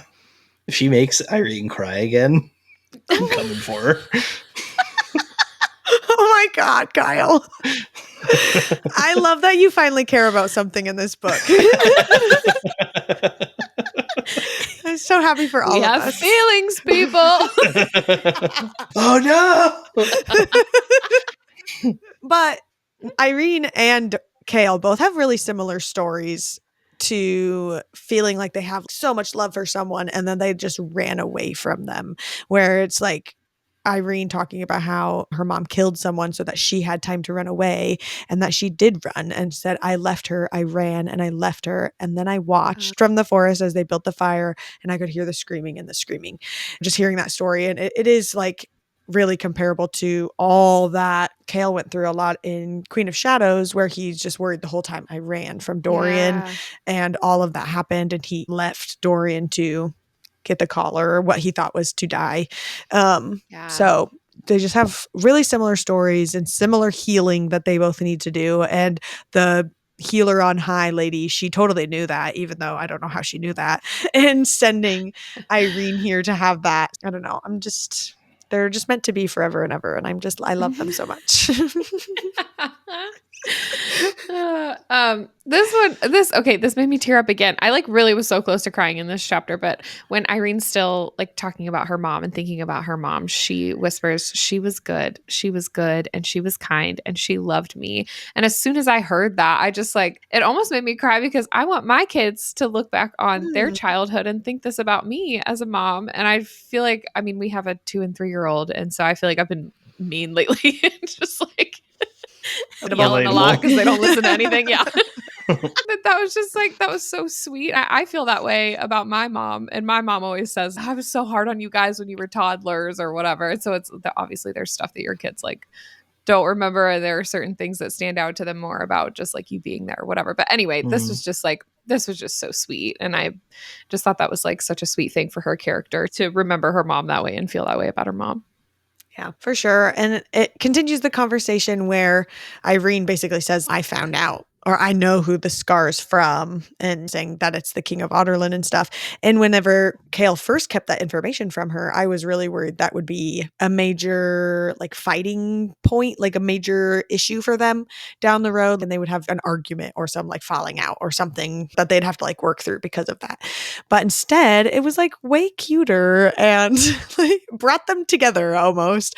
And I just loved Irene's line here where it says, it gives me further reason to fight it, to wipe away the last stain of it forever. And I was like, yeah, girl, you do the thing and get the darkness out of there. Clean it up. Grab your broom. Get your vacuum out. Anyway, we've been talking about how in the last book, a lot of Aylin's super deep, heavy conversations end with this feeling of lightness and burdens lifted when they're with the right people. And so I just love how this happens with Kale and Irene at the end of this chapter, that they don't stay in the sadness of the memories or whatever is going to be really difficult and this is going to be challenging. It's like this really lighthearted coming out of this whole experience. Yeah. Yeah, absolutely. The quote is literally just, it's a memory of light and goodness. It's just like, oh, I love this for them. And I highlighted, it had been her joy, the undiluted joy of that memory that had won him that bit of movement, talking about getting the movement of basically his ankles down. And I just wrote, who said it was the power of joy and friendship that might turn Erewhon? This guy. You did say that. Classic Kyle. It's the power of friendship. And then we end with the literal cutest line ever. And it took me a second. I was like, wait, this doesn't make sense. And then once it like clicked in my brain what he was saying, I swooned so hardcore. But it said that when she had walked into his bedroom and found him there with Nezrin, he'd felt the world slipping out from under him at the expression on her face. And when she had refused to meet his stare, when she'd wrapped her arms around herself, he'd wished he'd been able to walk so she could see him crawl toward her. Oh my God. Kale. That is so precious. It's an ick because you're in bed with another woman, but it's so precious at the words at the end. It's the thought that counts. Oh my gosh. Okay. Empire Storms, back at it in chapter 26. This is when Dorian is talking about like his training montage with Rowan, and he's making him run back and forth and do all the things. And he had the choice of eating lunch before or after one of Rowan's workouts, and he's doing the magic. But I just really love this part where he said, honestly, Dorian had no idea how Aelin had survived months of this, let alone fallen in love with the warrior while she did. Though he supposed both the queen and the prince possessed a sadistic streak that made them compatible. And I was like, yeah, that's true. That checks out. Yeah. And then when they were, I think, talking about like how Paddington had said that he was taking the crown, said that his brother was the crown prince now, it just quoted, the fate of a child and a flippant queen who had never bothered to take power for herself was of little concern to anyone but Dorian. And I said, yeah, who cares about Regina George or Queen Georgina or whatever her name is? Because I was like, yeah, it says in the book she did nothing with her life. Like, of course no one but her son cares about her. And even that, I think, is just out of obligation because it's his mom and he feels like he's supposed to. I mean, yeah, the only thing we know is that she wanted him to get married, but even that kind of fell to the back burner eventually, and we never saw her again. That is true. Then we get just a classic Aelin entrance. It wouldn't be the Throne of Glass book without one of these in there, where it said, and Aelin Galathinius, her hands laced behind her head, grinned at them all and said, I like this office far better than your other one, Rolf. I was like, oh, there she is. Out of nowhere, surprising everyone. Classic. I cannot wait to talk about that when we get back to that chapter. Okay, cool. Yeah, because we go back to Tower of Dawn.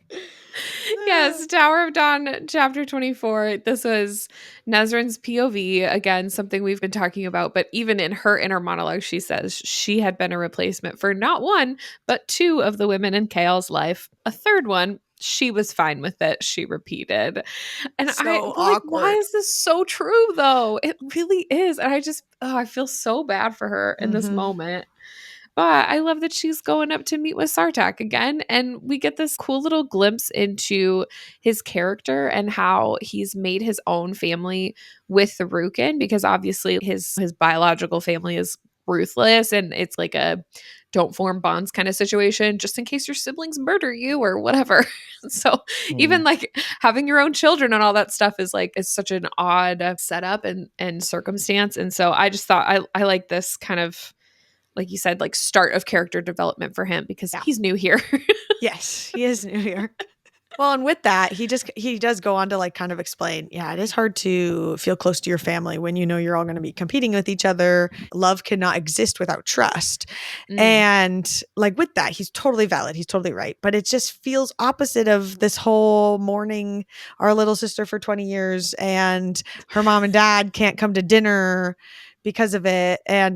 But even if like last episode we were saying it's because it was a suicide and not whatever, and even if that's the case because Kale was supposed to be figuring out if it actually was suicide or murder and that clearly hasn't happened, I don't know, just something feels off about the family. And I don't know what it is, and I feel like I'm trying to figure it out with the tiny bit of information we get about them, but clearly I feel like we learned all this information about them for some reason. Right? I didn't just read all like pages and a whole book about this family for nothing.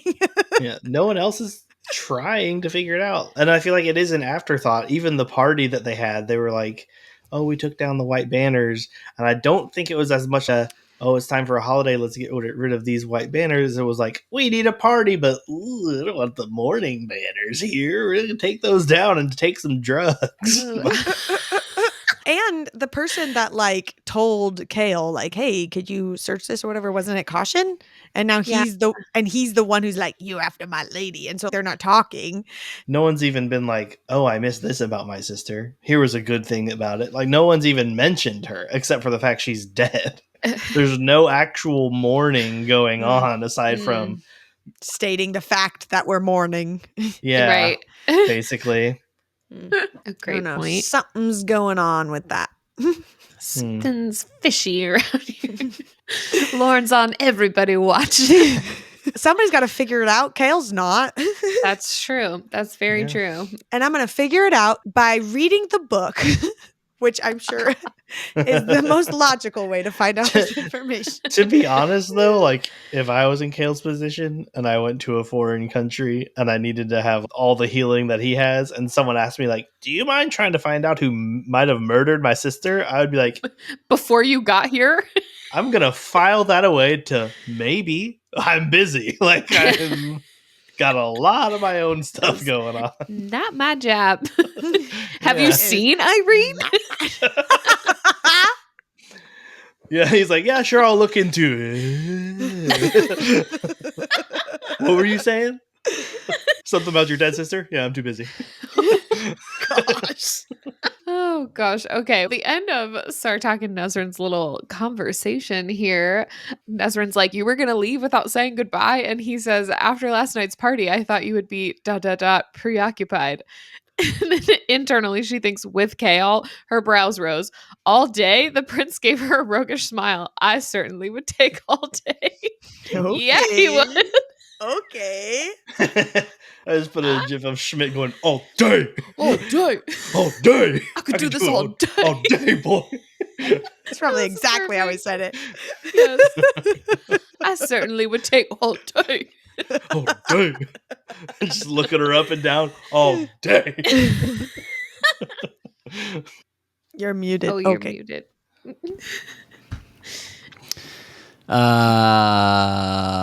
Yes.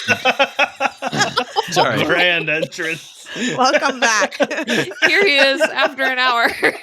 No, you just haven't had notes for a couple chapters. Oh, man. naturally, so like at this point, obviously Nezrin is thinking back to when she was like in the bed with Kay or whatever. It says she had cried silent tears of joy sliding onto the pillow. She hadn't told him. Like she knew about like his toes and everything. And I'm just thinking, my God, you two. Just not telling her about being able to move his toes, but she already knew. She already found out. Well, it's like it's a happy thing. We can't talk about the Yeah. serious stuff, but we can talk about the happy stuff. Yeah, Apparently not. it's like I know apparently about your not. toes. Now they're just literally not communicating about anything. Yeah. They're just like Mhm. greeting each other Yeah, throughout the it's day, and Business that's literally partners. it. not anymore. She just Yeah. Yeah, took off on a rook. yeah, she did. She gone. But part of that like inner monologue of like, should she go? Should she stay? Like that whole back and forth. And she said to herself, she did not want to be a consolation prize, be pitied, or be a distraction. And I was like, yeah, you aren't a consolation prize, Nezrin. You deserve everything. You're great. Yeah, and she like keeps going. And I was like, yes, Nezrin, go off, queen. She's like, Nezrin would have an adventure for herself. This one time, she would see her homeland and smell it and breathe it in, see it from high above, see it racing as fast as the wind. She owed herself that much and owed it to Kale as well. And I was like, yeah, girl, you tell him. You should tell him, but Yeah. In your 5-word note. but she like makes this decision. She is going to write these like little notes to her family and to Kale or whatever. And it said that her hands shook slightly as she obeyed, as in to go write the notes, not with fear, but ... freedom. And it's like she's literally shaking with relief that she's not tied to Kale anymore and that she's not stuck in the palace, that she's going off with Sartak and she's made this decision. And yeah, that's super telling for where she's obviously feeling and stuff. But yeah, I'm sad for her and Kale. They did not end things right, but I am excited for her individually. So Yes. I mean, like, this is not a dark prediction in any means, and I'm not trying to jinx anything, but I'm hopefully scared. he's, like, not a bad guy, because she barely knows him. Oh. Hopefully she's not just going alone with some man into the dark sky that he could easily kick her off this bird, and then that's it. I think that's what any young girl hopes when they go on a first date. Yeah. Hopefully this isn't a bad guy. He's not going to Kick me off a Kick you off a bird. bird, yeah.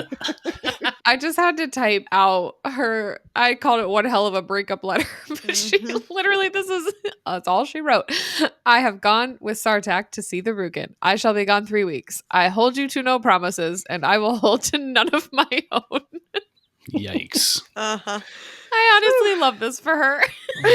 Is it really a breakup letter, though, if you were never anything more than, like, bed buddies, friends with benefits, friends, baggage handlers, emotionally distant private masseuses? Wow. Were they, can you Baggage break up if you handlers. were never Wow. together? Handling something. Handling something, handing some baggage, all right? Well, in the kitchen, he grabbed a snack and he goes, oh, this would have been another one for them. Nutty buddies. I forgot Oh I my said God. that. If the shoe fits. Yeah. And then the very last line for this chapter just said, Sartak whispered in Nezrin's ear, I was Hey, little praying. mama, let me whisper That was so good. Reach you about your car's extended warranty. Sorry, continue. Oh, that Oh, was so man. good. I've never been so happy to be interrupted. Okay. Let me try this again. He whispered in Nezrin's ear, I was praying to the eternal sky and all 36 gods that you'd say yes. She smiled, even though he couldn't see it. So was I, Nezrin breathed, and they leaped into the skies. I was like, oh, they're Cute. gonna fall in love too, and everyone's in love. So happy for everyone. It's finally happening, everyone. Hold on, it's finally happening. I like to picture the 36 gods getting these prayers and be like, we taking a vote or like majority Who's rules. handling this one? Yeah. They kind of just shotgun this prayer up here to all of us. So one of us needs to take this call. Okay, Empire of Storms, chapter 27. I was cracking up at some of this stuff for multiple reasons. One of which I said I was excited to talk about it because as I was reading it, I was like, I feel like Kyle's probably going to hate all of this. But Too right. in a funny way. But I could not stop laughing at Aylin's like comments toward Rowan this whole chapter. Like, I don't know, but I'd like to. Saying, "Oh, you are gorgeous, aren't you?" to Lysandra when she strolls in as Aylin. I was laughing at this even harder because I remember this chapter and this whole interaction happening.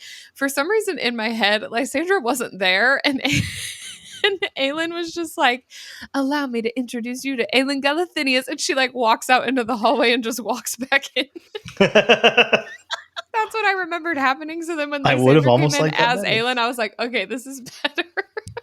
I guess I just didn't understand the point of Lysandra being Aylin. If Lysandra would have been in the room the whole time and then the actual Aylin walked in, that would have felt like some grand reveal. But Right. instead, for it to just be like JK shapeshifter and she's like back to normal, like I felt like, okay, why? Kind of a thing. And I felt like the banter would have been even cuter with Rowan because Yes. it was like haha joke, whatever. And he's like, oh, sorry, I'm taken, because like he would have known that it was Lysandra the whole time, just like he did when the first time he met Lysandra and knew that she was a shapeshifter or whatever. And that would have been like its own cute little thing. Totally agree. Yeah. That's what I was talking about with the other pointless shapeshifting. I was like, okay. Yeah. I feel like if I was Rolf, I would be like, oh, the shapeshifter is Aylin. She can just take whatever form. Like, you know what I mean? Like they're announcing her, and then like literally in the room, Lysandra just like flips to somebody else. I don't know. Yeah. Sure. I don't know. They should have had her shapeshift into Rolf and have her sitting as Rolf at the table. Ooh, Yeah, that would have been that would've been- cool. Yeah. When he walked in, he would have been like, what the hell? Yeah. But I guess Lysandra's never seen him before, so I guess she couldn't do that. guess But that's anyway, true. yeah, that would have been funny. They could have like spied on him. They were in town all day. I guess that's true. He's the pirate lord. He's generally well known. Surely there's a decent picture of him somewhere. Maybe. Or an indecent picture. Gosh. The other thing that made me laugh was Rolf looking at Dorian and saying, "Do you wish to deal with this?" And Dorian says, "You will find, Rolf, that one does not deal with Selena Sardathian. One survives her." And I was like, that's literally true in Dorian's case and Gale's. Honestly, with all of them, they're Yup. anytime that Selena has showed up in these little moments. Yeah. And of course, just like in our last episode, Aylin shows up and I immediately have issues with her again. Because it's just like, let's see, what's the best way to gain an alliance with someone who you're already on bad terms with? You should invade their personal space, act very aloof, make light of your causing hardships for them, and be dramatic for the sake of your own ego. Great work, Aylin. Looks like a wise and worthy queen already, Kyle said, dripping with sarcasm. I do not like her at all.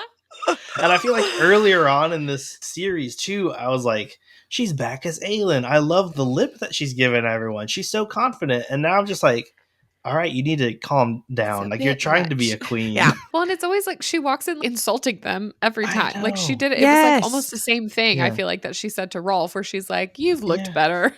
Yeah, and she literally just said, "Oh yeah, I understand why Darrow judged me that way, given how old I am and how I acted." And then you act that way again. Yeah. And too, for Rolf to be like, or I don't remember which, somebody says like, are you going to not work together because of the grudge you're holding over, some small whatever on your on Skulls Bay or whatever. And she's like, I wouldn't call it a small attack or whatever. Like, girl, he's trying to defend you and you're just like making it worse. Yeah. But Like you legit, he's not the best person. You did ruin his life and you're coming to him to ask for help. Well, I'll get more to that later on when she's trying to bribe him, but you try to take some deep breaths over there. It's okay. Empire Storms, chapter 28. This is like one of those the enemy of my enemy is my friend type moments where it says, you hate me, I hate you. We both hate being told what to do by busybody overlording empires. It's a perfect pairing. I was like, oh, so cute. We can be besties. At least that was like a blunt, honest way of saying we can work together. That I would have been okay with. The other random comments, I'm not so sure. Like when she, for the hell of it, smiled and stuck her tongue out, but not her real tongue, but a forked tongue of silver fire that wriggled like a snake's in the air. And I was like, really, girl, that's a little far. And then for him to reply, a queen who plays with fire is not one who makes a solid ally. Yeah, completely valid. He's not wrong. So That's fair. Yeah. you play with Yeah. fire, you get burned. And it goes on in that conversation. She's like egging him on this whole time. And he's like, careful, girl. You need me more than I need you. And she says, do I? And I was like, yeah, you idiot. You're the one who came crawling in asking for help. Hey, You're, don't call names. you're on the losing end of a bargain from the start because you're the customer looking for something to buy. Then the only thing you offer him is a position as king if you win the war and if he survives it. You think you hold all the cards when all you have to offer is a hypothetical on top of another hypothetical. At least deal with what is happening and stop acting like you can do it without help. Like you're above everything and everyone when you're absolutely nothing to anyone except your friends who haven't died yet. Flaunt your power and ego when you have it and deserve it, not just when you have it. Sorry. Go off, Kyle. The apology. I love the Kyle rants. I know. I'm fully 100% with you. I get what you're saying and all the things. Maybe from her point of view, like trying to like give her the benefit of the doubt. Like if she does come in acting like, please help me, please everybody, like I need your help. Like maybe they won't take her country seriously or they'll just be like, who is this? You know, like you're supposed to be the queen and take care of these people. And instead she's just, I don't know. Hard overcorrect. Yeah, like a super hard overcorrect. I think there is you are a powerful person in the world and you should protect your people. And there are times to stand up, but definitely hard overcorrect in that one. Yeah. I do think that it's like, I'm not saying she has to come in hands and knees and beg for help with nothing to give. But yeah, she's overcorrecting to this when she needs to come in and say, here are the facts that we have. Here is the situation. And I believe that our powers combined can help us get out of the situation. Instead of coming in and saying, I'm an all-powerful fire queen, and I don't need you, but I want you for some reason, and I'll kill you if you don't help. Like, what is the And point? you're ugly. Yeah. And remember all the bad things I did to you? I just want you to remember those before we make a deal. Like, what an idiot. And let me just steal these emeralds off your table while I'm at it. It's just so dramatic for no reason, especially, like I said, coming off of that boat ride and being like, oh, I shouldn't have done that. And then to immediately go back into this personality. She's having a hard time differentiating Aelin and Selena. She like falls back into that. Also, that whole thing in and of itself, not necessary. Just show up as Aelin, who you are. Like, there's no need to act like you're Selena still in this scenario. Yeah, that is true. And especially because like literally the people in the room are just like, oh yeah, she is the person. She is. And like, they could have started that from the beginning. Well, and you're trying to regain this guy's trust, and the first thing you do is trick him? Like, where do you think this meeting is going? Great point. Yes, excellent point. This is super random, but they were just, when I think this was Aelin's POV talking about how like similar Aedion and Gavriel look. With Gavriel's immortality, they even looked the same age, different in many ways, but that look, it was a reflection. And like, I feel like I've said this before, but this specific concept is always hard for me to wrap my head around because I'm with you. Like you could have several generations and they all look like siblings. I don't know. I always had a hard time picturing Gavriel. I need to look up some fan art of Gavriel because I always had a hard time picturing him because I wanted him to look like Aedion's dad, but he just looks like Aedion. I don't know. And then I'm always like, that has to be weird with like relationships too, because obviously Fae don't like necessarily date or whatever, like someone the same age. Like sometimes there's a 500-year age gap. So like you could be with somebody's great grandpa and they look the same as your friend. I don't know. That's just always weird to me. I got you. Do you think there's some Fae that gives them the ick where they're like a 500-year-old Fae dating a 200 one? They're like, oh, okay. Super senior dating a freshman. Come on. Age gap romance. What's the age gap like that for Faye? Like, what would give them pause? You don't think maybe she's a little too? She's only 74. Yeah. Come on, man. I do love this line she gives to Dorian, whenever they like get back to the hotel or to the inn, I guess is what it's called. Dorian is saying, thank you for sending Rowan for help. And she says, Rowan's always looking for some excuse to show off. Dramatic rescues give him purpose and fulfillment in his dull, immortal life. And then I just laughed. And then the fact that he heard it. And then just for him to acknowledge, it seems you and I are currently without crowns thanks to a few bullshit pieces of paper. And it is interesting because so far they've both been some sort of royalty through the whole entire thing. So that's an interesting take. And then we get this, like they're making plans and what they're going to do. And she says, if we encounter any of the witches, we take them alive. I want some questions answered. And I just wrote, good luck, girl. Like, I don't know that that's going to happen for you. But, you can try. That's fine.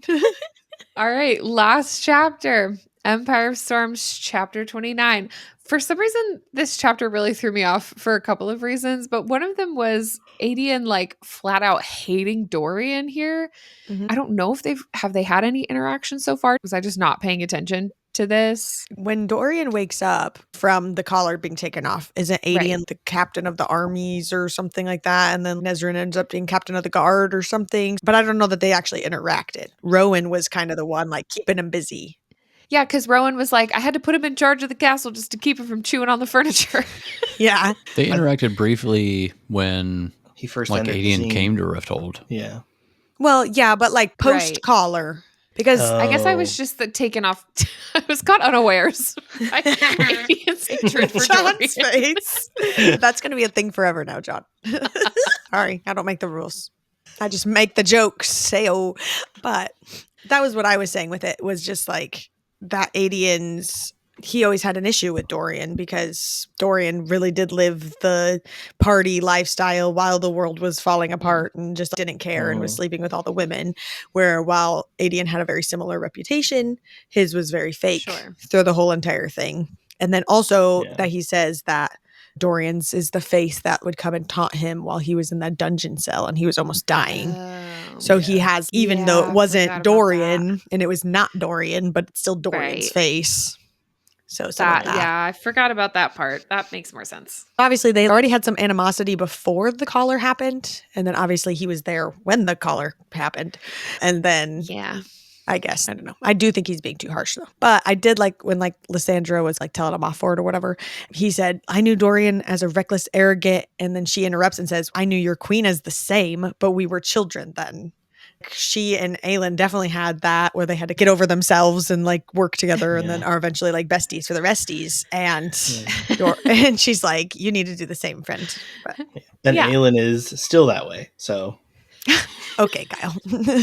Just saying. Looking forward to some much anticipated character development on that. Yeah. Still waiting on that one. I think this was my last note from the whole chapter section, but this was like when they're having this conversation about Lysandra trying to convince Adian to forgive Dorian or move on. And Adian says, I'll try. And she says, try harder. Try better.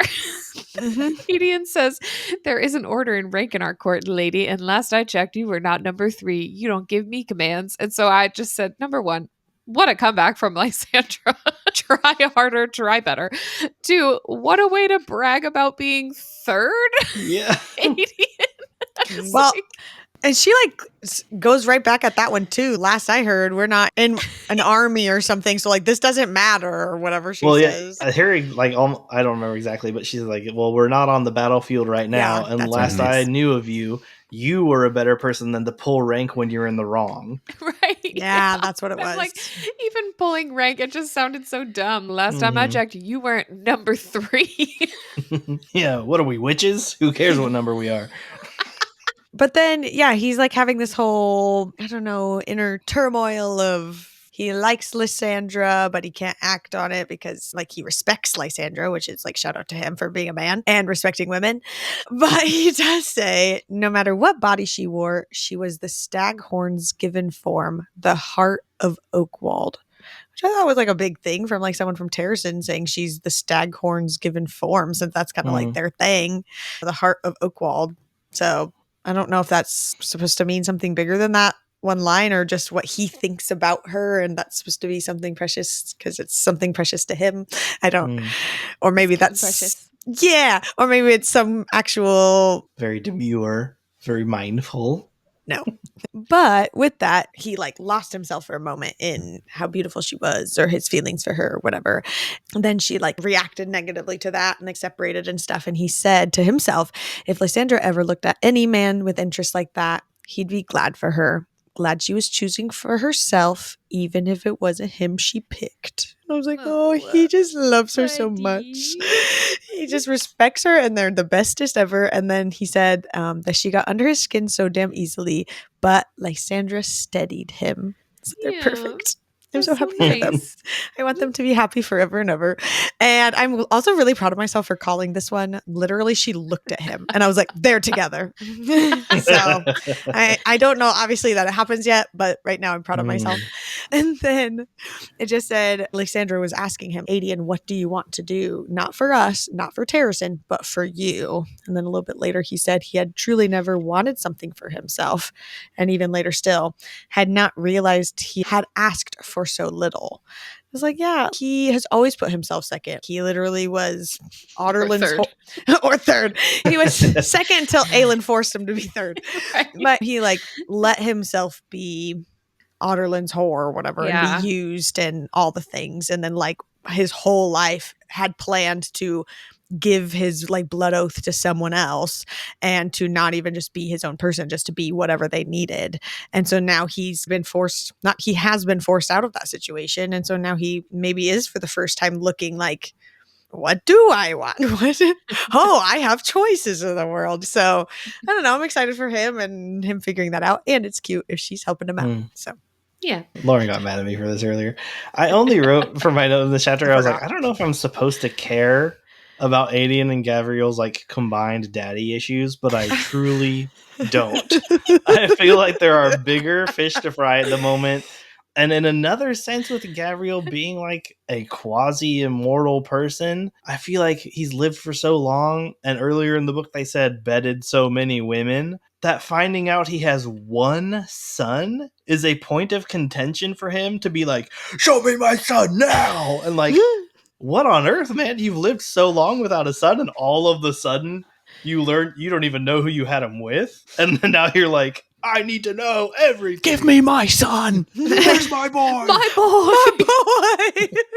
And I could understand from Adian's perspective being like, oh my gosh, I have a dad, a person who could possibly be a father figure. But on the other hand, you don't know what kind of father they could be. They could be terrible.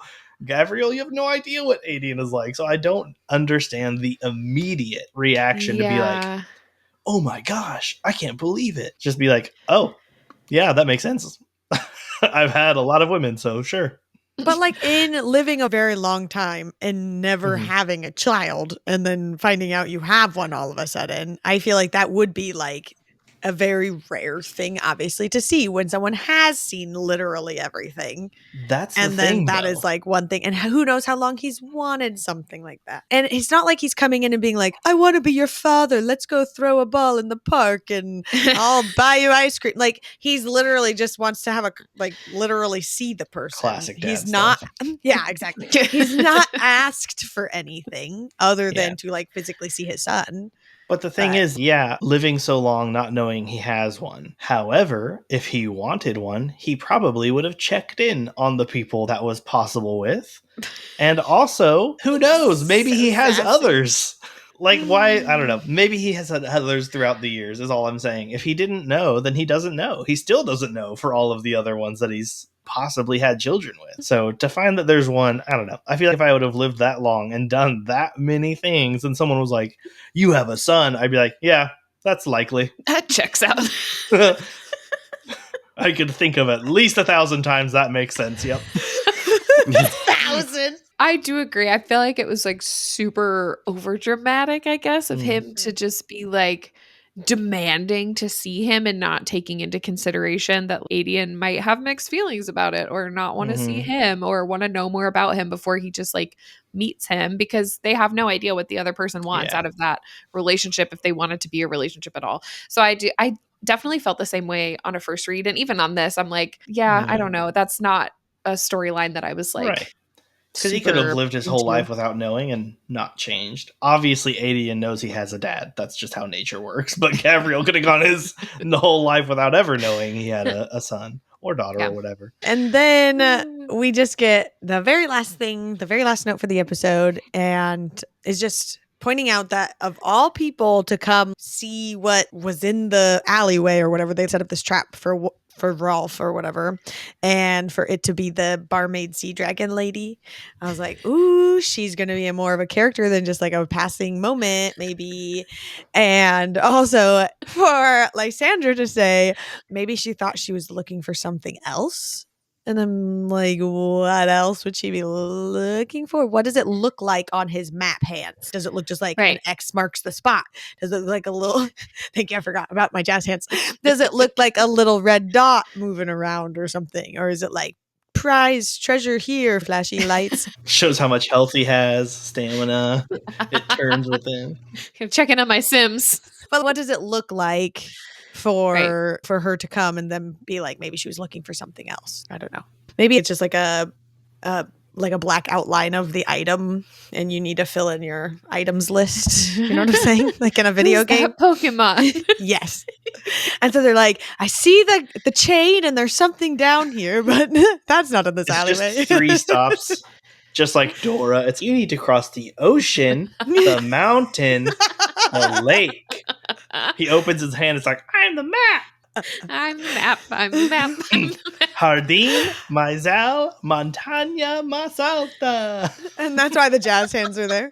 I'm the map. I'm the map. I'm a fan. Oh, man. Oh, my gosh. That's it. That wraps up the old chapter section. Let's move on to our thoughts and theories. I feel like my thoughts, first of all, are opposite of others who have read the books, just based on what I hear, what little I hear. If Elide, Lorcan, and Manon were not in Empire of Storms, I would have stopped reading at this point. Like, I'm so uninterested in what Aelin and them are doing. It's boring and pretentious. Sort of like me. Maybe that's why I don't like it. Aelin is just so irritating to me. I want to dip her in the deepest part of the coldest ocean and extinguish her painfully self-obsessed flame. Oh my god, just be Kyle. done with it. Just a little dip. Who's the dramatic one now? Anyway, the others with her also just seem bland in comparison to like previous books. Like Lysandra's been popping in and out of animal form, but hasn't really done anything. Adian hasn't really done anything. They're just along for the ride. They're falling in love. Yeah, there's that. There's very little of that, even though it's like hinted at. And like, granted, it's because they're being respectful of each other, which is fine. But it's fine. Just fine to be respectful. It's fine. Gotta be. As for Tower of Dawn, Kale's getting better, along with his attitude, as expected, and will hopefully learn to self-regulate those depressy moments without leaning on Irene too much as we would all like to lean on her. Oh. My current review on Irene is Hubba Hubba Papa Likey.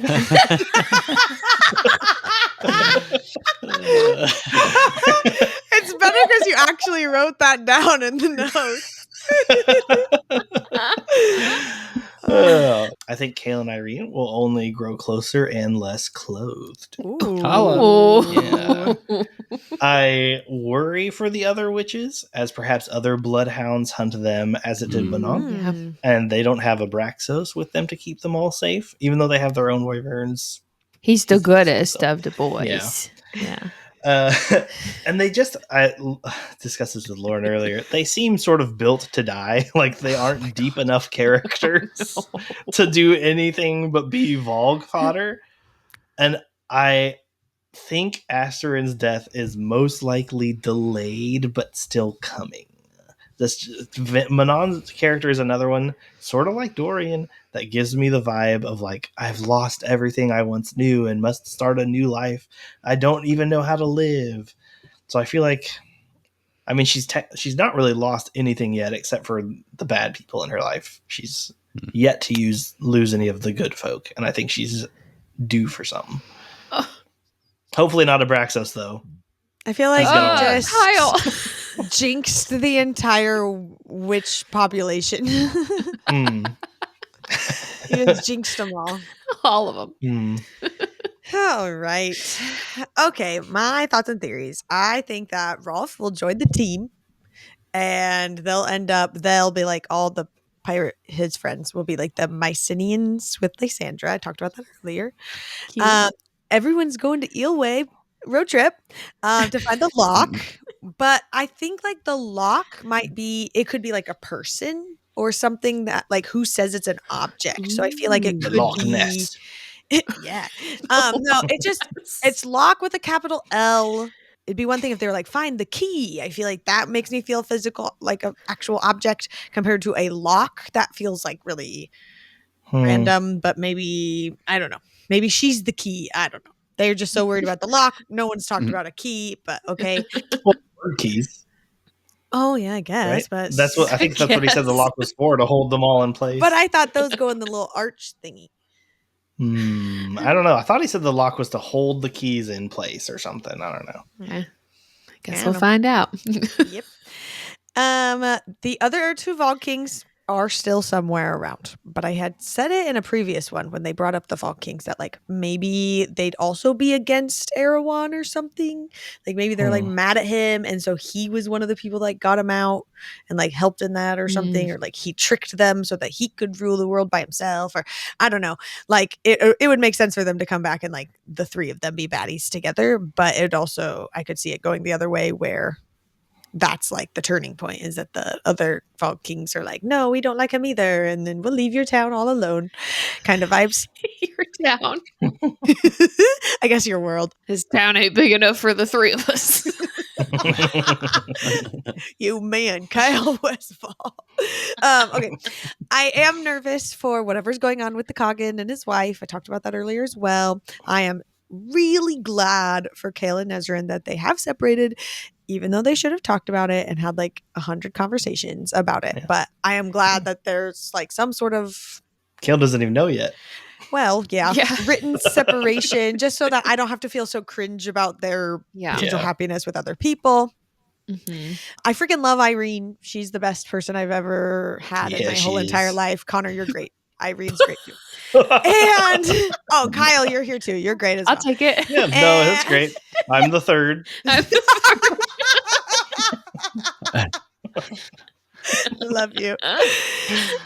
And then I'm glad Aelin and Rowan are back together. Maybe like Adian and his dad, or like a storyline is that they're like Karanom or something cool will happen because they like are so close bloodline wise or something. Like there's something that brings them together. I don't know that Adian has That's what I was gonna magic ask. that we know of, other than like being Fae and having like cool hearing and whatever.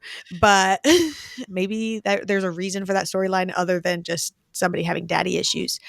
And then I mean, because like Dorian's had daddy issues this whole time, and then his dad is now dead, so now it's like Adian's turn. So it's like I'd love for there to be another reason other than that. I would love to see a scene in the upcoming chapters where Alid and Lorcan have to actually pretend to be in this like traveling circus, and like he has to actually like throw knives, and I don't even know what her act was going to be, but like that they're doing their little traveling circus thing. Fortune telling, yeah. And that they're like part of the group and they're like trying to I just think it would be hilarious. Give Lorcan a clown nose. It doesn't have to mean anything to the actual story. I just think it would be funny. So. That's it. Fan art of them as clowns, please. Yes. And that brings us to the cry counter. Did anyone cry these chapters? I didn't. Nope. Got real close, but it didn't happen. No. Real close. Real right, close. that's it. That's it. That's a wrap on episode 19. Join us next week as we continue with chapters 30 to 39 of Empire of Storms and 25 to 35 of Tower of Dawn. Check out the episode schedule that is pinned on our Instagram if you'd like to follow along. And a quick reminder that we do have bookmarks on our website for the Tandem Reading Guide, along with tons of other merch inspired by our podcast and ACOTAR reaction videos. Our website is betweenpagesandfriends.com, linked in the show notes or description box below.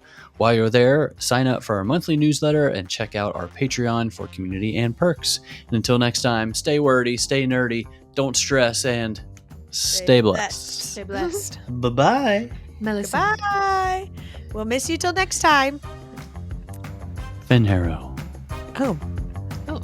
Eel Way. Anyway. Antica. Blessings. Rift hole. Mora? Question mark. Irene's back dimple. Oh, That's a good okay. one. Stay very blessed.